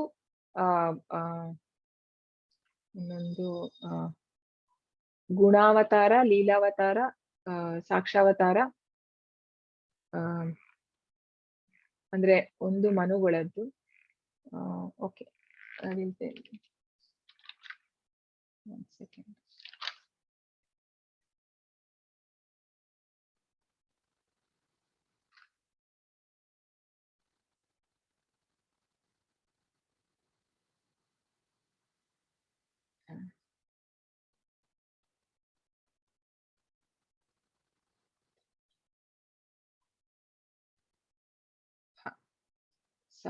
ಯುಗಾವತಾರ. ಓಕೆ, ಪುರುಷಾವತಾರ, ಗುಣಾವತಾರ, ಲೀಲಾವತಾರ, ಯುಗಾವತಾರ. ಓಕೆ, ಯುಗಾವತಾರ. ಸೊ ಯುಗಾವತಾರದಲ್ಲಿ ಬಂದಿದ್ದು ಚೈತನ್ಯ ಮಹಾಪ್ರಭುಗಳು. ಸೊ ಹಾಗೆ ಬೇರೆ ಬೇರೆ ಅವತಾರಗಳು. ಅದರಲ್ಲಿ ಕೃಷ್ಣ ಎಲ್ಲಾ ಯುಗದಲ್ಲೂ ಬರುವಂತದ್ದು. ಈಗ ಕೃಷ್ಣ ಬುದ್ಧ ಆಗಿ ಸಹ ಬಂದದ್ದು ಕೃಷ್ಣನೇ. ಸೊ ಆ ಅವತಾರದಲ್ಲಿ ಬಂದಾಗ ಕೃಷ್ಣ ನಿಂದಸಿ ವೇದ ಅಂತ ಹೇಳ್ದ. ಅಂದ್ರೆ ಆ ಯುಗಕ್ಕೆ ಏನು ಅಗತ್ಯ ಇದೆ, ಆಗ ತುಂಬಾ ಜನರು ತಾಮಸಿಕ ಇದ್ರಲ್ಲಿದ್ರು. ಅಂದ್ರೆ ಎಲ್ಲ ಮಾಂಸ ಅಂದ್ರೆ ಇವರು ವೇದಗಳಲ್ಲಿ ಮಾಂಸ ಅಂದ್ರೆ ವೇದಗಳಲ್ಲಿ ಏನ್ ಕೊಟ್ಟಿದೆ ಅಂದ್ರೆ, ಅಮಾವಾಸ್ಯದಲ್ಲಿ ಒಂದು ದಿನ ಹೋಗಿ ಒಂದು ದಿನ ದೇವಿಯ ಮುಂದೆ ಅಂದ್ರೆ ದೇವಿಗೆ ಬಲಿ ಕೊಟ್ಟು ಅದನ್ನ ತಿನ್ಬಹುದು ಅಂತ ಇತ್ತು. ಸೊ ಅದನ್ನೇ ಜನ ಏನ್ ಮಾಡಿದ್ರು, ತುಂಬಾ ತಿನ್ನಕ್ಕೆ ಇದ್ ಮಾಡಿದ್ರು. ಸೊ ಆಗ ಧರ್ಮದ ಸ್ಥಾಪನೆ ಮಾಡ್ಬೇಕಾಯ್ತು. ಆಗಿನ ಕಾಲಕ್ಕೆ ಏನಿದಿತ್ತು ಅಂದ್ರೆ ಜ್ಞಾನ ಕೃಷ್ಣ ಬಂದು ಕೊಡುವಂತದ್ದು ಆ ಯುಗಕ್ಕೆ ಎಷ್ಟು ಕೊಡ್ಬೋದು ಅಷ್ಟು ಮಾತ್ರ ಕೊಡುವಂತದ್ದು. ಸೊ ಹಾಗಾಗಿ ಆಗ ಅವನು ಹೇಳಿದ್ದು, ವೇದಗಳನ್ನ ಅವರು ಮಿಸ್ಯೂಸ್ ಮಾಡ್ತಾ ಇರೋದ್ರಿಂದ ಜನ ವೇದಗಳನ್ನ ನಿಂದಿಸಿದ ಬುದ್ಧ. ಸೊ ಆಗ ಜನ ಎಲ್ಲ ಅದನ್ನ ವೇದಗಳನ್ನ ಬಿಟ್ಟು ಇದನ್ನ ಪ್ರಾಣಿ ಹಿಂಸೆಯನ್ನ ಮಾಡಬಾರ್ದು ಅಂತ ಹೇಳಿ ಬುದ್ಧ ಬಂದು ಹೇಳಿದ್ದು. ಅದಾದ ಮೇಲೆ ಶಂಕರಾಚಾರ್ಯರು ಬಂದಿದ್ದು. ಅದು ಕೃಷ್ಣನೇ ಈಶ್ವರ ಅಂದ್ರೆ ಶಿವ. ಸೊ ಶಂಕರಾಚಾರ್ಯರು ಬಂದು ಅವರು ಮತ್ತೆ ವೇದಗಳನ್ನೆಲ್ಲ ಮತ್ತೆ ಅಂದ್ರೆ ಸನಾತನ ಧರ್ಮವನ್ನ ಮತ್ತೆ ಸ್ಥಾಪನೆ ಮಾಡಿದ್ರು. ಎಲ್ಲ ಕಳೆದೋಗಿತ್ತು, ಅದನ್ನ ಮತ್ತೆ ಅವರು ಮಾಡಿದ್ರು. ಹಾಗೆ ಪ್ರತಿ ಯುಗದಲ್ಲೂ ಕೃಷ್ಣ ಬಂದು ಧರ್ಮವನ್ನ ಸ್ಥಾಪನೆ ಮಾಡುವಂತದ್ದು. ಕೃಷ್ಣನನ್ನು ತಿಳಿಯುವುದರಿಂದ ಏನು ಪ್ರಯೋಜನ? ಜನ್ಮ ಕರ್ಮ ಚ ಮೇ ದಿವ್ಯಂ ಯೋ ಏವಂ ಯೋ ವೇತಿ ತತ್ವತಃ ತ್ಯಕ್ವಾ ದೇಹಂ ಪುನರ್ಜನ್ಮ ನೈತಿ ಮಾಮೇತಿ ಸೋರ್ಜುನ. ಅರ್ಜುನನೇ, ಯಾರು ಹೀಗೆ slide not moving. Hare Krishna. ನೇತ್ರ ಮಾತಾಜಿ, ಮಾತಾಜಿ ಮೂವ್ ಆಗ್ತಿದೆ. ಯಾವ್ದಿದೆ ಹೇಳಿ ಈಗ? ಜನ್ಮ ಕರ್ಮ ಚ ಮೇ ದಿವ್ಯಂ. ಹೌದೌದು, ಕರೆಕ್ಟ್ ಇದೆ ಮಾತಾಜಿ. ಓಕೆ ಓಕೆ, ಅಲ್ಲ ಯಾರೋ ಮೆಸೇಜ್ ಮಾಡಿ. ಇಲ್ಲ ಮಾತಾಜಿ, ಸ್ಲೈಡ್ ಮೂವ್ ಆಗ್ತಿದೆ. ನಾನು ಅದನ್ನೇ ಇದ್ ಮಾಡ್ತಾ ಇದ್ದೀನಿ. ಸರಿ. ಜನ್ಮ ಕರ್ಮ ಚ ಮೇ ದಿವ್ಯಂ ಏವಂ ಯೋ ವೇತಿ ತತ್ವತಃ ತ್ಯಕ್ವಾ ದೇಹಂ ಪುನರ್ಜನ್ಮ ನೈತಿ ಮಾಮೇತಿ ಸೋರ್ಜುನ. ಅರ್ಜುನನೇ, ಯಾರು ಹೀಗೆ ನನ್ನ ಹುಟ್ಟಿನ ಮತ್ತು ಕರ್ಮಗಳ ದಿವ್ಯ ಸ್ವರೂಪವನ್ನು ಯಥಾರ್ಥವಾಗಿ ತಿಳಿದುಕೊಳ್ಳುವರೋ ಅವರು ದೇಹ ತ್ಯಾಗ ಮಾಡಿದ ನಂತರ ಮತ್ತೆ ಈ ಐಹಿಕ ಜಗತ್ತಿನಲ್ಲಿ ಹುಟ್ಟುವುದಿಲ್ಲ. ಅವರು ನನ್ನ ನಿತ್ಯ ನಿವಾಸಕ್ಕೆ ಬರುತ್ತಾರೆ. ಸೊ ಯಥಾರ್ಥವಾಗಿ, ಇದು ತುಂಬಾ ಇಂಪಾರ್ಟೆಂಟ್.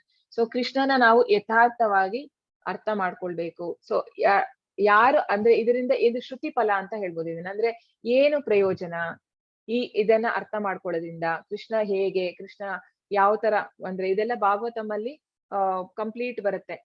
ಇದ್ರ ಬಗ್ಗೆ ಕೃಷ್ಣ ಹೇಗೆ ಒಂದು ಈ ಸೃಷ್ಟಿ ಮಾಡಿರುವಂತದ್ದು, ಹಾಗೂ ಕೃಷ್ಣನಿಂದ ಹೇಗೆ ಬೇರೆ ಎಲ್ಲಾರು ಸೃಷ್ಟಿ ಆಗಿರುವಂತದ್ದು, ಅದರ ಬಗ್ಗೆ ಎಲ್ಲ ಕ್ಲಿಯರ್ ಆಗಿದೆ. ಅಂದ್ರೆ ಅದನ್ನ ಯಥಾರ್ಥವಾಗಿ ನಾವು ತಿಳ್ಕೊಂಡ್ರೆ ಏನಾಗುತ್ತೆ, ನಾವು ಈ ದೇಹ ತ್ಯಾಗ ಮಾಡಿದ ಮೇಲೆ ಮತ್ತೆ ಪುನಃ ಹುಟ್ಟುವುದಿಲ್ಲ, ಹುಟ್ಟು ಸಾವು ಅನ್ನೋ ಈ ಸಂಸಾರಕ್ಕೆ ನಾವು ಬರೋ ಅವಶ್ಯಕತೆ ಇಲ್ಲ ಅಂತ ಹೇಳಿ ಕೃಷ್ಣ ಇಲ್ಲಿ ಹೇಳ್ತಾನೆ.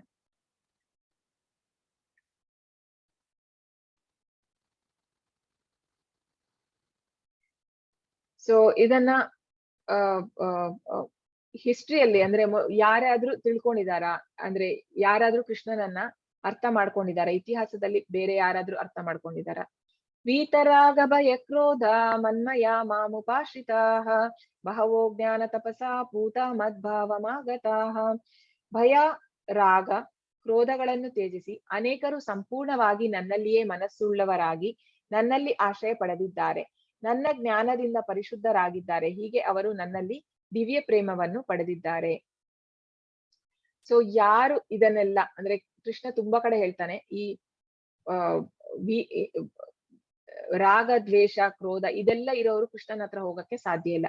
ಎಲ್ಲವನ್ನ ಅಂದ್ರೆ ಆ ಮನಸ್ಸು ಪ್ಯೂರ್ ಆಗಿ ಅಂದ್ರೆ ಕೃಷ್ಣ ಪ್ರಜ್ಞೆಯಲ್ಲೂ ಸಹ ನಾವು ಬರ್ಬೇಕಿದ್ರೆ ನಮ್ಮ ಪಾಪಗಳೆಲ್ಲ ಕಳೆದ್ರೆ ಮಾತ್ರ ನಾವು ಇದ್ರಲ್ಲಿ ಬರ್ಬೋದು, ಇಲ್ಲ ಅಂದ್ರೆ ಬರ್ಲಿಕ್ಕೆ ಸಾಧ್ಯ ಇಲ್ಲ. ಸೊ ಅದನ್ನೆಲ್ಲ ಕಳೆದು ಮಾತ್ರ ಯಾರು ಸಂಪೂರ್ಣವಾಗಿ ನನ್ನ ಕೃಷ್ಣನನ್ನ ನಾವು ಮನಸ್ಸಿನಲ್ಲಿ ನಾವು ಸ್ಥಿರಗೊಳಿಸ್ತೀವೋ ಆಗ ಅಂತವ್ರು ನನ್ನ ಆಶ್ರಯ ಪಡಿಬಹುದು. ಅಂದ್ರೆ ಈಗ ನಾವು 6 ಟೈಪ್ ಆಫ್ ಸರೆಂಡರ್ ಕೂಡ ನೋಡಿದ್ವಿ, ಹೇಗೆ ಕೃಷ್ಣನನ್ನೇ ನಾವು ಕೃಷ್ಣನನ್ನ ರಕ್ಷಿಸ್ತಾನೆ ಅಂದ್ರೆ ಹಾಗೂ ಕೃಷ್ಣನಿಗೆ ಇಷ್ಟ ಇರುವಂತದ್ದು ಮಾಡುವಂತದ್ದು, ಹಾಗೂ ಕೃಷ್ಣನಿಗೆ ಹಾಗೂ ಗುರುಗಳಿಗೆ ಇಷ್ಟ ಇಲ್ಲದೆ ಇರುವಂತದ್ದು ನಾವು ಮಾಡದೇ ಇರುವಂತದ್ದು, ಹಾಗೂ ನಾನು ಕೃಷ್ಣನನ್ನ ಒಂದು ಗಾರ್ಡಿಯನ್ ಸ್ವೀಕಾರ ಮಾಡುವಂತದ್ದು, ಹಾಗೂ ಕಂಪ್ಲೀಟ್ ಸರೆಂಡರ್ ಆಗುವಂತದ್ದು ದೇವರಿಗೆ.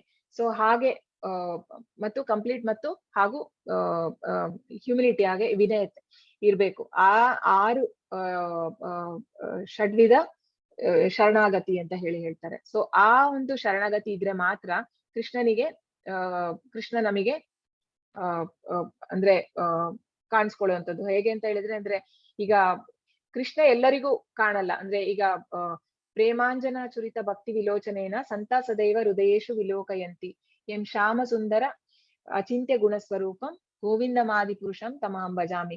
ಬ್ರಹ್ಮ ಹೇಳುವಂಥದ್ದು ಪ್ರೇಮಾಂಜನ ಚುರಿತ, ಆ ಪ್ರೀತಿಯಿಂದ ಅಂದ್ರೆ 24 ಗಂಟೆ ಆ ಸಂತರು ಕೃಷ್ಣನನ್ನ ಧ್ಯಾನಿಸ್ತಾ ಇರ್ತಾರೆ. ಸೊ ಅಂತವ್ರಿಗೆ ಕೃಷ್ಣ ಯಾವಾಗ್ಲೂ ಇದ್ದಾನೆ. ಅವರಿಗೆ ಮತ್ತೆ ಯಾವುದೇ ಒಂದು ಸ್ಥಾವರ ಜಂಗಮ ಅಂದ್ರೆ ಯಾವುದೇ ಒಂದು ಕ್ರಿಯೇಷನ್ ನೋಡಿದ್ರು ಅವರಿಗೆ ಅದರಲ್ಲಿ ಕ್ರಿಯೇಷನ್ ಕಾಣಲ್ವಂತೆ. ಅವರಿಗೆ ಕ್ರಿಯೇಟರ್ ಅಂದ್ರೆ ಸೃಷ್ಟಿಕರ್ತ ಕಾಣ್ತಾನೆ. ಸೃಷ್ಟಿ ಕಾಣಿಸಲ್ಲ, ಸೃಷ್ಟಿಕರ್ತ ಕಾಣ್ತಾನೆ ಎಲ್ಲದರಲ್ಲೂ. ಅಂದ್ರೆ ಅವರು ಎಷ್ಟೊತ್ತಿಗೂ ಎಲ್ಲಾ ಹೊತ್ತಲ್ಲೂ ಅವರು ಕೃಷ್ಣನನ್ನೇ ನೋಡುವಂಥದ್ದು, ಎಲ್ಲರಲ್ಲೂ ಕೃಷ್ಣ ನೋಡುವಂಥದ್ದು.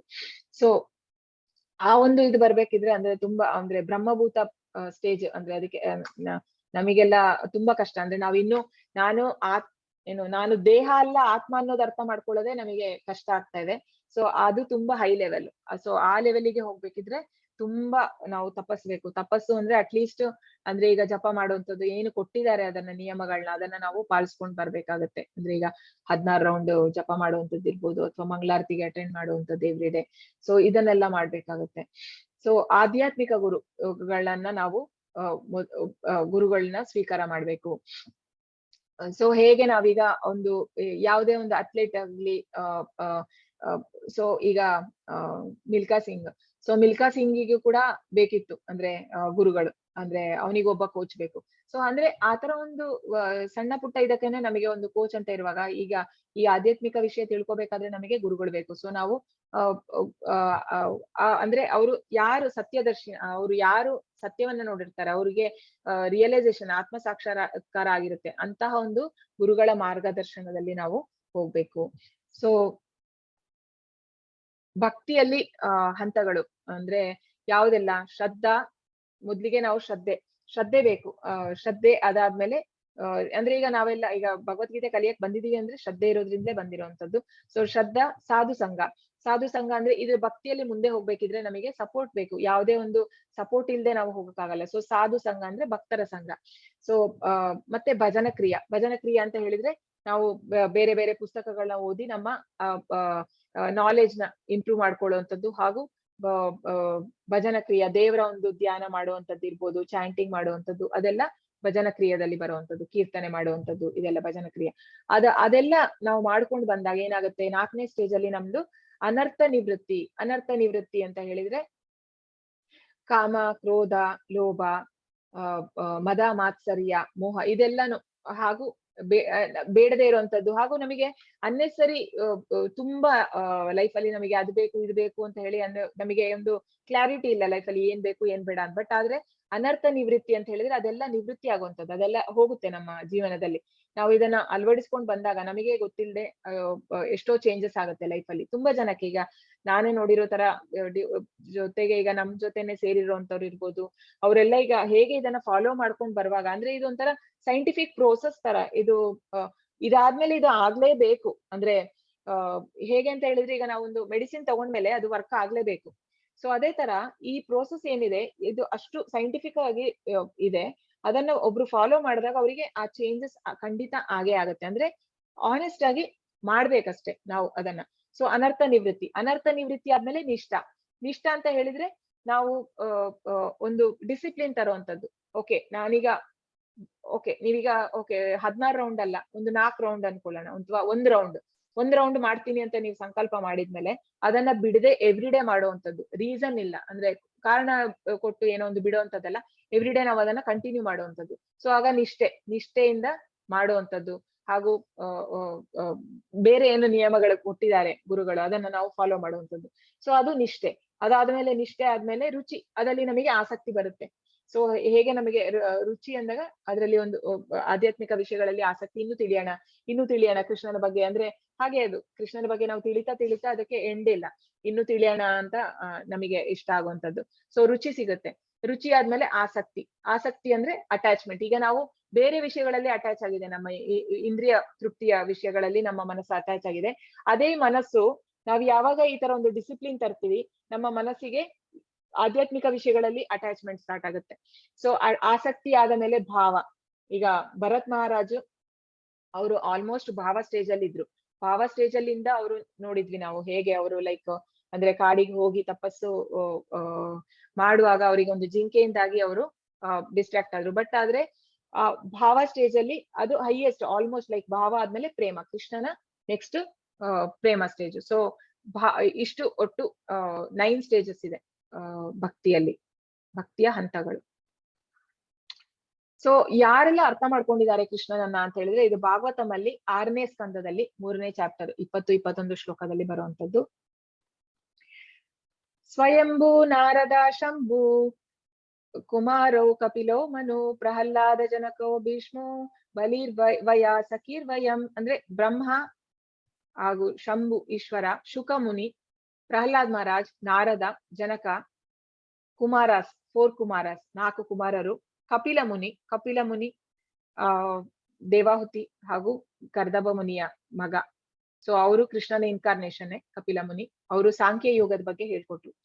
ಸೊ ಕಪಿಲ ಅಂತ ಇನ್ನೊಬ್ರು ಕಪಿಲ ಇದ್ದಾರೆ, ಅದು ಮಾಯಾವಾದಿ ಕಪಿಲ. ಇದು ಭಾಗವತಂ ಅಲ್ಲಿ ಬರುವಂತ ಕಪಿಲ. ಸೊ ಅದು ನಾವು ಸ್ವಲ್ಪ ಕೇರ್ಫುಲ್ ಆಗಿರ್ಬೇಕು. ಮತ್ತೆ ಸ್ವಯಂಭೂ ಮನುಕುಲ ತಂದೆ ಮನು. ಅದಾದ್ಮೇಲೆ ಭೀಷ್ಮರು ಅರ್ಥ ಮಾಡ್ಕೊಂಡಿದ್ದಾರೆ, ಹಾಗೂ ಬಲಿ ಮಹಾರಾಜ್. ಸೊ ಬಲಿ ಮಹಾರಾಜ್ ಹಾಗೂ ಯಮ, ಇಷ್ಟು ಜನ ಅರ್ಥ ಮಾಡ್ಕೊಂಡು. ಯಾಕೆ ಇದನ್ನ ಕೊಟ್ಟಿರುವಂತದ್ದು ಅಂತ ಹೇಳಿದ್ರೆ, ನಾವು ಇವರ ಒಂದು ಮಾರ್ಗದರ್ಶನ ಹಾಗೂ ಅವರ ಒಂದು ಫುಡ್ ಸ್ಟೆಪ್ಸ್ ಫಾಲೋ ಮಾಡಿದ್ರೆ ನಮಗೂ ಸಹ ಕೃಷ್ಣನ ಅರ್ಥ ಮಾಡ್ಕೊಳ್ಬಹುದು ಅಂತ. ಕೃಷ್ಣ ಮತ್ತು ನಮ್ಮ ನಡುವಿನ ವ್ಯತ್ಯಾಸ ಏನು? ಕೃಷ್ಣನ ರೂಪ ಆಧ್ಯಾತ್ಮಿಕವಾಗಿದೆ, ನಮ್ಮ ರೂಪ ತಾತ್ಕಾಲಿಕವಾಗಿದೆ. ಸೊ ಕೃಷ್ಣ ಮಾಯೆಯ ನಿಯಂತ್ರಕ, ನಮ್ಮನ್ನು ಮಾಯೆ ನಿಯಂತ್ರಿಸುತ್ತದೆ. ಸೊ ಹೇಗೆ ಅಂತ ಹೇಳಿದ್ರೆ, ಸೊ ಕೃಷ್ಣನ ರೂಪ ಆಧ್ಯಾತ್ಮಿಕವಾದದ್ದು. ಅಂದ್ರೆ ಅವನ ದೇಹ, ಮನಸ್ಸು ಹಾಗೂ ಬುದ್ಧಿ ಎಲ್ಲವೂ ಅಂದ್ರೆ ಒಂದೇ. ಕೃಷ್ಣನಿಗೆ ಬೇರೆ ಅಂತ ಇಲ್ಲ, ಬೇರೆ ಬೇರೆ. ಈಗ ನಮಗಾದ್ರೆ ಮೊದ್ಲಿಗೆ ಅಂದ್ರೆ ನಮ್ಮ ಆತ್ಮ ಆಕ್ಚುಲಿ ನಮ್ಮ ರೂಪ. ಆತ್ಮವನ್ನ ಏನ್ ಕವರ್ ಮಾಡಿದೆ? ಮೊದ್ಲಿಗೆ ಸಟಲ್ ಬಾಡಿ ಅಂತ ಹೇಳ್ತೀವಿ, ಅಂದ್ರೆ ಸೂಕ್ಷ್ಮ ಶರೀರ. ಆ ಸೂಕ್ಷ್ಮ ಶರೀರದಲ್ಲಿ ಯಾವ್ದೆಲ್ಲ ಇರುವಂತದ್ದು? ಬುದ್ಧಿ, ಮನಸ್ಸು ಹಾಗೂ ಅಹಂಕಾರ. ಈ 3 ನಮ್ಮನ್ನ ಕವರ್ ಮಾಡಿದೆ. ಅದರ ನಂತರ ಬರುವಂತದ್ದು ಭೌತಿಕ ಈ ದೇಹ ಏನಿದೆ ಅದು ಗ್ರಾಸ್ ಬಾಡಿ ಅಂತ ಹೇಳ್ತೀವಿ. ಅದು ಭೂಮಿ, ನೀರು, ಗಾಳಿ, ಬೆಂಕಿ ಹಾಗೂ ಆಕಾಶ. ಇದರಿಂದ 5 ಮಹಾಭೂತ ಅಂತ ಹೇಳ್ತೀವಲ್ಲ, ಪಂಚಮಹಾಭೂತಗಳಿಂದ ಮಾಡಿರುವಂತದ್ದು. ಸೊ ಇದನ್ನ ಕವರ್ ಮಾಡಿದೆ. ಸೊ ಇಷ್ಟು ಕವರಿಂಗ್ ಇದೆ ನಮ್ಮ ಆತ್ಮಕ್ಕೆ. ಆದ್ರೆ ಕೃಷ್ಣನಿಗೆ ಆತರ ಕವರಿಂಗ್ ಇಲ್ಲ. ಕೃಷ್ಣಂದು ಆಧ್ಯಾತ್ಮಿಕವಾದ ದೇಹ, ಹಾಗೂ ಅದೇ ದೇಹದಲ್ಲಿ ಕೃಷ್ಣ ಇಲ್ಲಿ ಬಂದಿದ್ದು. ಹಾಗಾಗಿ ಅವನು ಯುದ್ಧ ಭೂಮಿಯಲ್ಲೇ ಕೃಷ್ಣ 16 ವರ್ಷದ ಯುವಕನಾಗಿ ಯಾಕೆ ಕಾಣ್ತಾ ಇದ್ದಿದ್ದು ಅಂತ ಹೇಳಿದ್ರೆ, ಕೃಷ್ಣನದ್ದು ಆಧ್ಯಾತ್ಮಿಕ ದೇಹ, ನಮ್ಮ ಆಗಿರೋ ಭೌತಿಕ ದೇಹ ಅಲ್ಲ ಕೃಷ್ಣಂದು. ಸೊ ಹಾಗೂ ಕೃಷ್ಣ, ನಾವು ಮಾಯೆಗೆ ಒಳಗಾಗಿದ್ದೇವೆ. ಅಂದ್ರೆ ನಮಗೆ ಸತ್ವಗುಣ ಹಾಗೂ ರಜೋಗುಣ ಹಾಗೂ ತಮೋಗುಣದಲ್ಲಿ ಇದ್ದೇವೆ ನಾವು.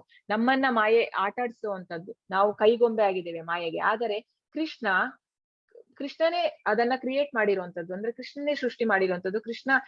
ಕೃಷ್ಣನ ನಿರ್ದೇಶನದಲ್ಲಿ ಮಾಯೆ ಈ ಜಗತ್ತನ್ನ ನಡೆಸುವಂತದ್ದು. ಸೃಷ್ಟಿ ಸ್ಥಿತಿ ಸಾಧನ ಶಕ್ತಿ ರೇಖಾ ಛಾಯೇ ವಯಸ್ಯ ಭುವನಾನಿ ಬಿಭರ್ತಿರು ದುರ್ಗಾ ಇಚ್ಛಾನುರೂಪಮಪಿ ಯಸ್ಯ ಚೇಷ್ಟತೆ ಸಾ ಗೋವಿಂದಮಾದಿ ಪುರುಷಂ ತಮಹಂ ಭಜಾಮಿ. ಬ್ರಹ್ಮ ಸಂಹಿತೆಯಲ್ಲಿದೆ. ಅಂದ್ರೆ ಸೃಷ್ಟಿ ಸ್ಥಿತಿ ಪ್ರಳಯ ಸಾಧನ ಶಕ್ತಿ ರೇಖಾ, ಇದನ್ನ ಯಾರು ನೋಡ್ಕೊಳ್ಳುವಂಥದ್ದು ಅಂದ್ರೆ ಛಾಯೇವ ಯಸ್ಯ ಭುವನಾನಿ ಬಿಭರ್ತಿರುಕ, ಅಂದ್ರೆ ಅವಳ ಶ್ಯಾಡೋ ತರ, ಕೃಷ್ಣನ ಒಂದು ನೆರಳಿನ ಹಾಗೆ ಅವಳು ನೋಡ್ಕೊಳ್ಳುವಂಥದ್ದು. ಇಚ್ಛಾನುರೂಪಮಪಿ ಯಸ್ಯ ಚೇಷ್ಟತೆಸ ಅಂದ್ರೆ ಮೇಂಟೈನ್ ಮಾಡುವಂಥದ್ದು. ಈ ಒಂದು ಮೆಟೀರಿಯಲ್ ವರ್ಲ್ಡ್ ಏನಿದೆ, ಈ ಜಗತ್ತೇನಿದೆ, ಇಹಲೋಕ ಅಂತ ಹೇಳ್ತೀವಲ್ಲ, ಸೊ ಈ ಲೋಕವನ್ನ ಆಳ್ತಾ ಇರುವಂತದ್ದು ಯಾರ ನಿರ್ದೇಶನದಲ್ಲಿ? ಕೃಷ್ಣನ ಅಂತಹ ಭಗವಂತನಿಗೆ ನಾನು ನಮಿಸುತ್ತೇನೆ ಅಂತ ಹೇಳಿ ಬ್ರಹ್ಮನ ಪ್ರಾರ್ಥನೆ.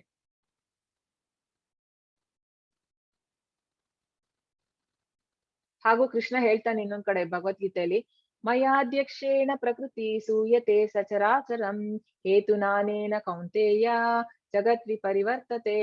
ನನ್ನ ಒಂದು ನಿರ್ದೇಶನದಲ್ಲಿ ಈ ಜಗತ್ತು ಹುಟ್ಟಿ ಮತ್ತೆ ಪ್ರಳಯ ಆಗುವಂಥದ್ದು ಹುಟ್ಟುವಂಥದ್ದು ಆಗ್ತಾ ಇದೆ ಅಂತಂದ್ರೆ ಕೃಷ್ಣ.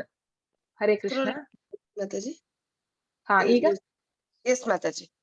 ಹಾ ಅದ್ರಲ್ಲೇ ಇದ್ದೇನೆ. ಓಕೆ, ಧನ್ಯವಾದ.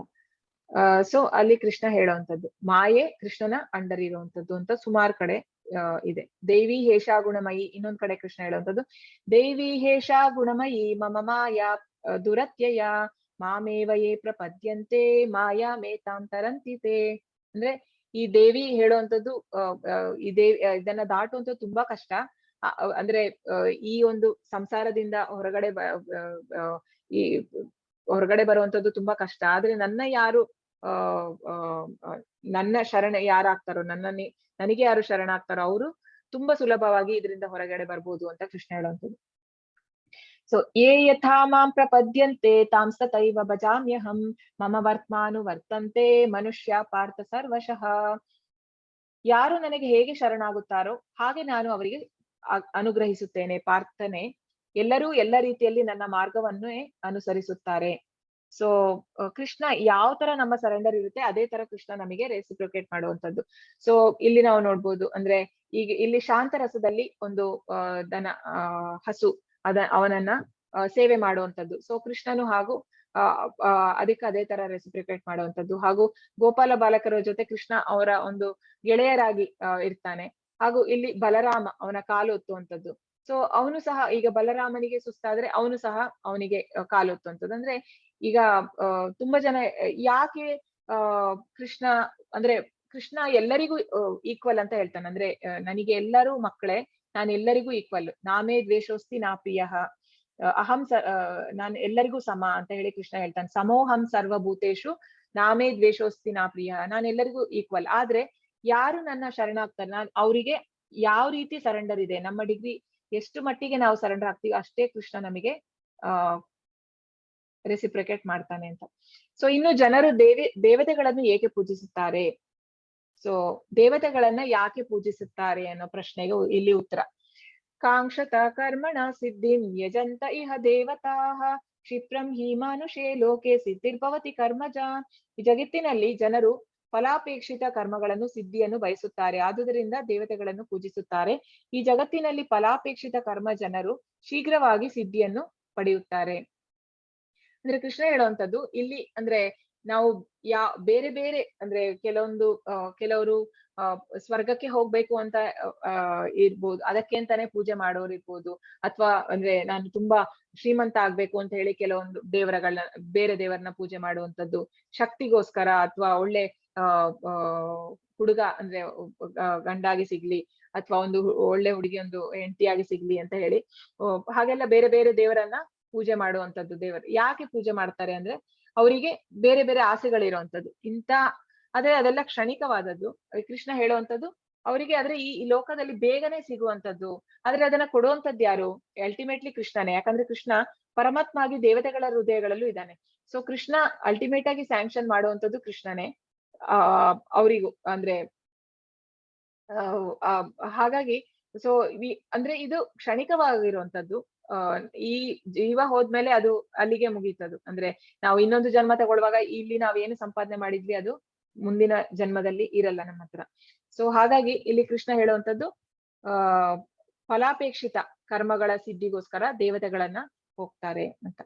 ಸೊ ವರ್ಣಾಶ್ರಮ ಚಾತುರ್ವರ್ಣ್ಯಮಯಾ ಸೃಷ್ಟಂ ಗುಣಕರ್ಮ ವಿಭಾಗಶಃ ತಸ್ಯ ಕರ್ತಾರಮಪಿ ಮಾಂ ವಿದ್ಯ ಕರ್ತಾರಮವ್ಯಯಂ. ಐಹಿಕ ನಿಸರ್ಗದ ಗುಣತ್ರಯಗಳಿಗೆ ಅನುಗುಣವಾಗಿ ಮತ್ತು ಅವುಗಳ ಕರ್ಮಗಳಿಗೆ ಅನುಸಾರವಾಗಿ ಮನುಷ್ಯ ಸಾಮಾಜಿಕ 4 ವರ್ಣಗಳನ್ನು ನಾನು ಸೃಷ್ಟಿಸಿದೆ.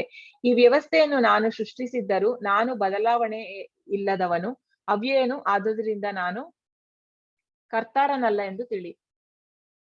ಸೊ 4 ಹೇಗೆ ಮಾಡಿರುವಂತದ್ದು ಗುಣ ಹಾಗೂ ಕರ್ಮ.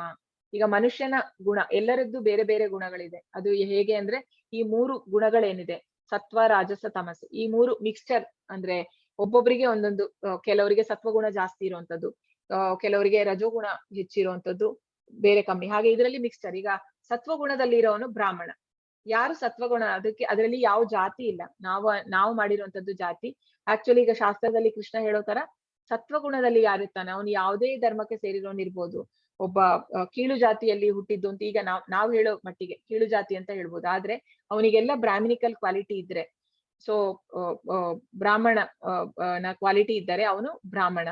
ಸೊ ಪಠನ್ ಪಾಠನ್ ಯಜನ್ ದಾನ ಪರಿಗ್ರಹ ಅಂತ ಹೇಳಿದ್ರೆ ಪಾಠ ಹೇಳುವಂಥದ್ದು ಹಾಗೂ ಪಾಠ ಕೇಳುವಂಥದ್ದು, ವೇದ ಧ್ಯಾನ ಮಾಡುವಂಥದ್ದು ಹಾಗೂ ಹೇಳಿಕೊಡುವಂಥದ್ದು. ಯಾಜನ್ ಅಂದ್ರೆ ಯಜ್ಞ ಮಾಡುವಂಥದ್ದು, ಯಜ್ಞ ಹೇಳಿಕೊಡುವಂಥದ್ದು. ಹಾಗೂ ದಾನ ಪರಿಗ್ರಹ ಅಂದ್ರೆ ಈ ಭಿಕ್ಷೆಯನ್ನ ಬೇಡುವಂಥದ್ದು ಹಾಗೂ ಕೊಡುವಂಥದ್ದು.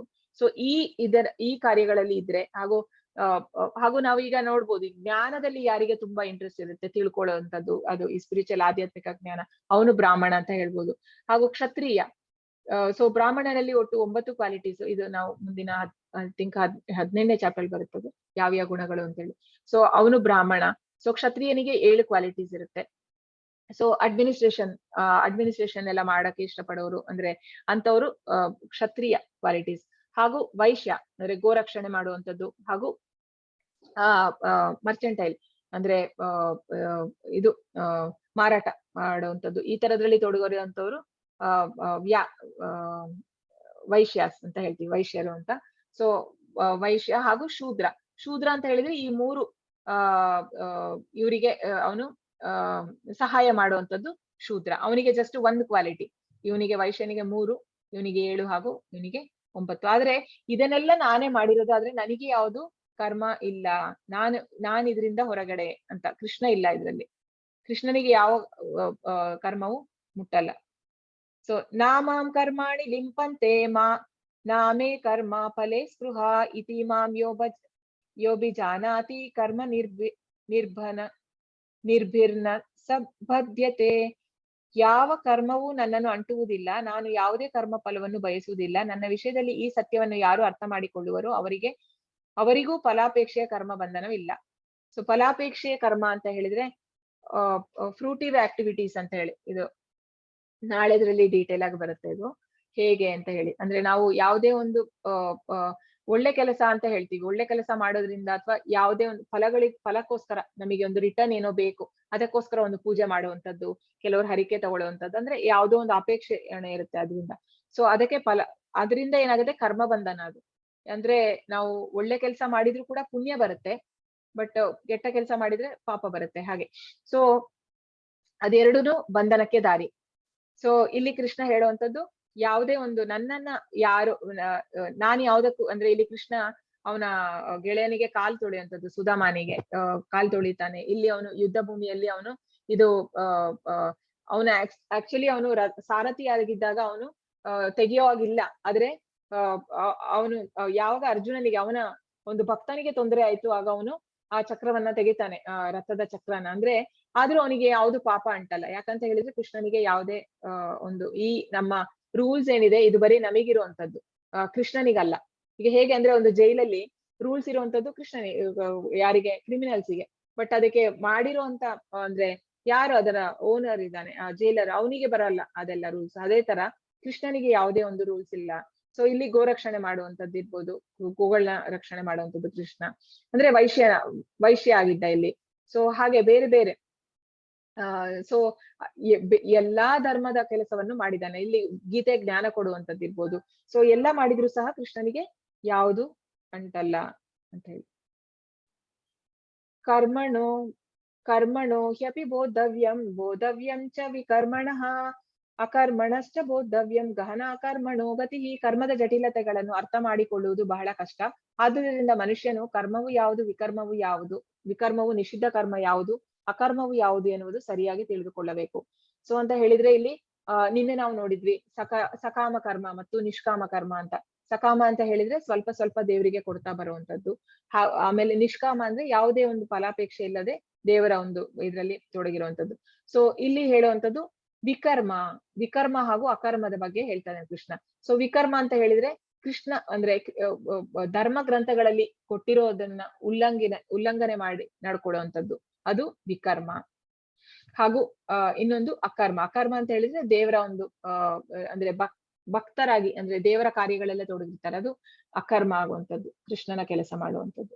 ಸೊ ಇಲ್ಲಿ ವಿಕರ್ಮದಲ್ಲಿ ನೋಡ್ಬೋದು ನಾವು, ಅಂದ್ರೆ ಇಲ್ಲಿ ಬೇಡದ ಚಟುವಟಿಕೆ ಮಾಡಿರ್ತಾರೆ, ಅಂದ್ರೆ ಎಕ್ಸ್ಪೋಜರ್. ಸೊ ಜಾಸ್ತಿ ಈಗ ಅಂತವ್ರಿಗೆ ಏನಾಗುತ್ತೆ, ಅವರು ಮರಗಳಾಗ್ತಾರೆ. ಸೊ ಇಲ್ಲಿ ಅಂದ್ರೆ ಈಗ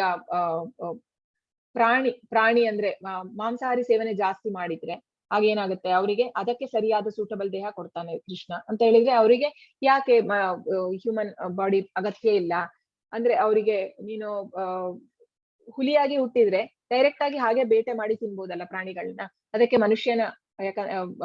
ಮನುಷ್ಯಾಗಿ ಹುಟ್ಟಿರ್ಬೇಕು ಅಂತ ಅವಶ್ಯಕತೆ ಇಲ್ಲ ಅಂತ. ಹಾಗೂ ತುಂಬಾ ಅವರ ಜೀವನದಲ್ಲಿ ಸುಮ್ನೆ ಮಲಗಿಯೇ ತುಂಬಾ ಜನ ಕಾಲ ಕಳೀತಾ ಇರ್ತಾರೆ.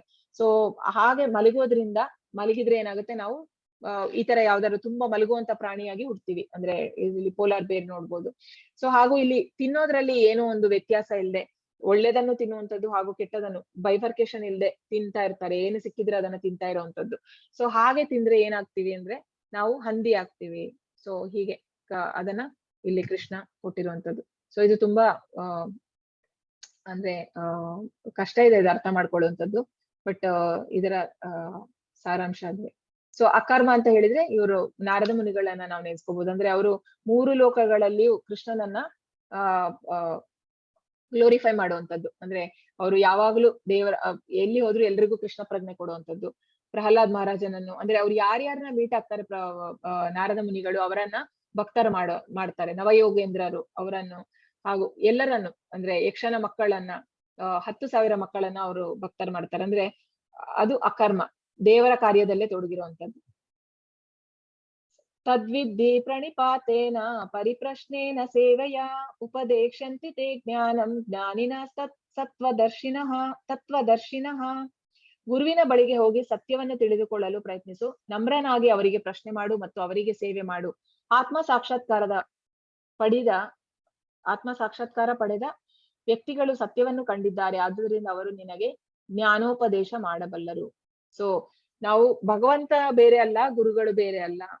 ಸೊ ಗುರು ಅಂತ ಹೇಳಿದ್ರೆ ಯಾವುದೋ ಒಂದು ಗುರು ಅಲ್ಲ, ಸರಿಯಾದ ಪರಂಪರೆಯಲ್ಲಿ ಬಂದಿರುವಂತ ಒಂದು ಗುರುಗಳು. ಹಾಗೂ ಅವರು ಆತ್ಮ ಸಾಕ್ಷಾತ್ಕಾರ ಹಾಗೂ ಅವರ ಜೀವನ, ಅವರು ಹೇಳುವಂತ ಪಾಠ, ಅವರ ಜೀವನ ಎರಡೂ ಒಂದೇ ತರ ಇರ್ಬೇಕು. ಹಾಗೂ ಪ್ರಭುಪಾದ ಹೇಳುವಂತದ್ದು ಹೇಗೆ ನಾವು ಕಂಡುಹಿಡಿಬಹುದು ಅಂದ್ರೆ, ಅವನ ಮಾತು ಯಾವ ತರ ಇದೆ, ಅವನು ಏನು ವಿಷಯಗಳನ್ನ ಮಾತಾಡ್ತಾನೆ, ಅವನು ದೇವರ ಬಗ್ಗೆ ಮಾತಾಡ್ತಾನ ಅಥವಾ ಭೌತಿಕವಾದ ವಿಷಯ ಮಾತಾಡ್ತಾನ. ಸೊ ಭೌತಿಕವಾದ ವಿಷಯಗಳನ್ನೇ ಮಾತಾಡ್ತಾ ಇದ್ರೆ ಅವನು ಸರಿಯಾದ ಗುರು ಅಲ್ಲ. ಸೊ ನಮಗೆ ನಿಜವಾದ ಗುರುವನ್ನ ಹೇಗೆ ಕಂಡುಹಿಡಿಬಹುದು ಅಂದ್ರೆ, ಈಗ ನಾವು ಪ್ರಭುಪಾದ್ನ ನೀವು ಯಾವುದೇ ಲೆಕ್ಚರ್ ನೋಡಿ, ಅಥವಾ ಅವರು 24 ಗಂಟೆ ಅವರು ಯಾವಾಗ್ಲೂ ಕೃಷ್ಣನ ಬಗ್ಗೆನೆ, ಅವರು ಲಾಸ್ಟ್ ಡೇಸ್ ಅವರು ಇನ್ನೇನು ಜೀವ ಬಿಡೋ ಟೈಮಲ್ಲಿ ಸಹ ಅವರು ಭಾಗವತಂನ ಟ್ರಾನ್ಸ್ಲೇಟ್ ಮಾಡ್ತಾ ಇದ್ರು. ಅಂದ್ರೆ ಆಲ್ಮೋಸ್ಟ್ 2 ವಾರಗಳು ಅವರು ಆಹಾರ ಇಲ್ಲ, ಬರೇ ನೀರಲ್ಲಿ ಬದುಕಿದ್ರು. ಅವರನ್ನ ಡಾಕ್ಟರ್ ಬಂದು ಟೆಸ್ಟ್ ಮಾಡ್ತಾರೆ, ಅವರ ನಾಡಿಯನ್ನ ನೋಡಿ ಇವ್ರು ಹೇಗೆ ಬದುಕಿದ್ದಾರೆ ಅನ್ನೋದು ಆಶ್ಚರ್ಯ, ನನಗೆ ಗೊತ್ತಾಗ್ತಾ ಇಲ್ಲ. ಅಂದ್ರೆ ಡಾಕ್ಟರ್ಗೆ ಶಾಕ್ ಆಗಿರುತ್ತೆ, ಹೇಗೆ ಬದುಕಿದ್ದಾರೆ ಅಂದ್ರೆ ಅವರಿಗೆ ಕೊನೆಗಾಲ ಬಂತು ಅಂತ ಗೊತ್ತಾಗಿರುತ್ತೆ ಪ್ರಭುಪಾದಿಗೆ. ಅವರು ಬೃಂದಾವನಕ್ಕೆ ಬಂದಿರ್ತಾರೆ, ಅವರನ್ನ ಬೃಂದಾವನಕ್ಕೆ ಕರ್ಕೊಂಡು ಹೋಗಿ ನಾನು ಅಲ್ಲೇ ಜೀವ ಬಿಡ್ಬೇಕು ಅಂತ ಅಂದ್ರೆ ಅವರಿಗೆ ಎಲ್ಲ ಗೊತ್ತಾಗುತ್ತೆ ಪ್ರಭುಪಾದಿಗೆ ಫ್ಯೂಚರ್. ಸೊ ಅವ್ರು ಅಲ್ಲಿ ಬರ್ತಾರೆ, ಅಲ್ಲಿ ಬಂದು ಆಮೇಲೆ 2 ವಾರ ಅವರು ನೀರು ಬಿಟ್ಟಿರ್ತಾರೆ.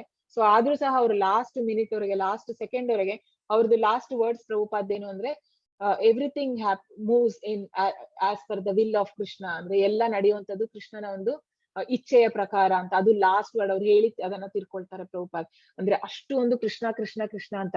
ಸೊ ನಾವು ಅದು ಸರಿಯಾದ ಗುರುಗಳು ಯಾರು ಅಂತ ನಮ್ಗೆ ಒಂದು ಅದು ನಾವ್ ಅರ್ಥ ಮಾಡ್ಕೋಬೇಕು. ಯಾರು ಅದರ ಬಗ್ಗೆ ಮಾತಾಡ್ತಾರ, ಅಥವಾ ಅವ್ರ ಜೀವನದಲ್ಲಿ ಬೇರೆ ಮೋಜು ಮಸ್ತಿ ಅಂದ್ರೆ ಅದು ಮಾಡ್ತಾರ, ಅಥವಾ ಕೃಷ್ಣನ ಬಗ್ಗೆ ಮಾಡ್ತಾರ ಅಂತ. ಸೊ ಸರಿಯಾದ ಗುರು ಹತ್ರ ಹೋಗಿ ತಿಳ್ಕೊಬೇಕು. ನಮ್ರನಾಗಿ ಅಂದ್ರೆ ನಾವು ಆರ್ಡರಿಂಗ್ ಅಲ್ಲ ಕೃಷ್ಣನ ಹತ್ರ, ಇದೇನಾಯ್ತು ಅಲ್ಲ ಕೃಷ್ಣ ಅಲ್ಲ ಗುರುಗಳ ಹತ್ರ.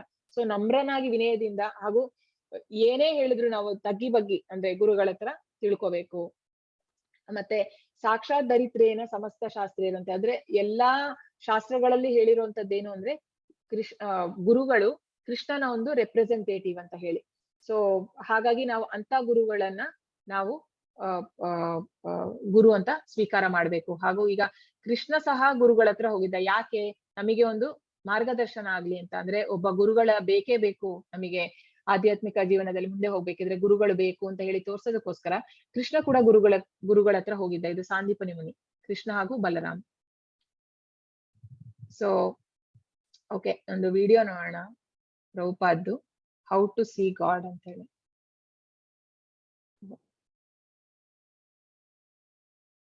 ಹರೇ ಕೃಷ್ಣ. ಒಂದು 4 minutes ವಿಡಿಯೋ ಇದೆ.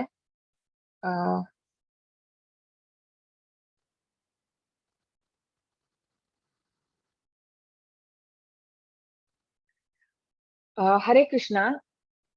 ಧನ್ಯವಾದ ಎಲ್ಲರಿಗೂ. ಒಂದು 4 ನಿಮಿಷದ ವಿಡಿಯೋ ಇದೆ, ನೋಡ್ಬೋದಲ್ಲ? ಹೌ ಟು ಸಿ ಗಾಡ್ ಅಂತ ಪ್ರಭುಪಾದ್ದು. ಅನ್ಮ್ಯೂಟ್ ಮಾಡಿದೀನಿ. ಓಕೆ ಸರಿ.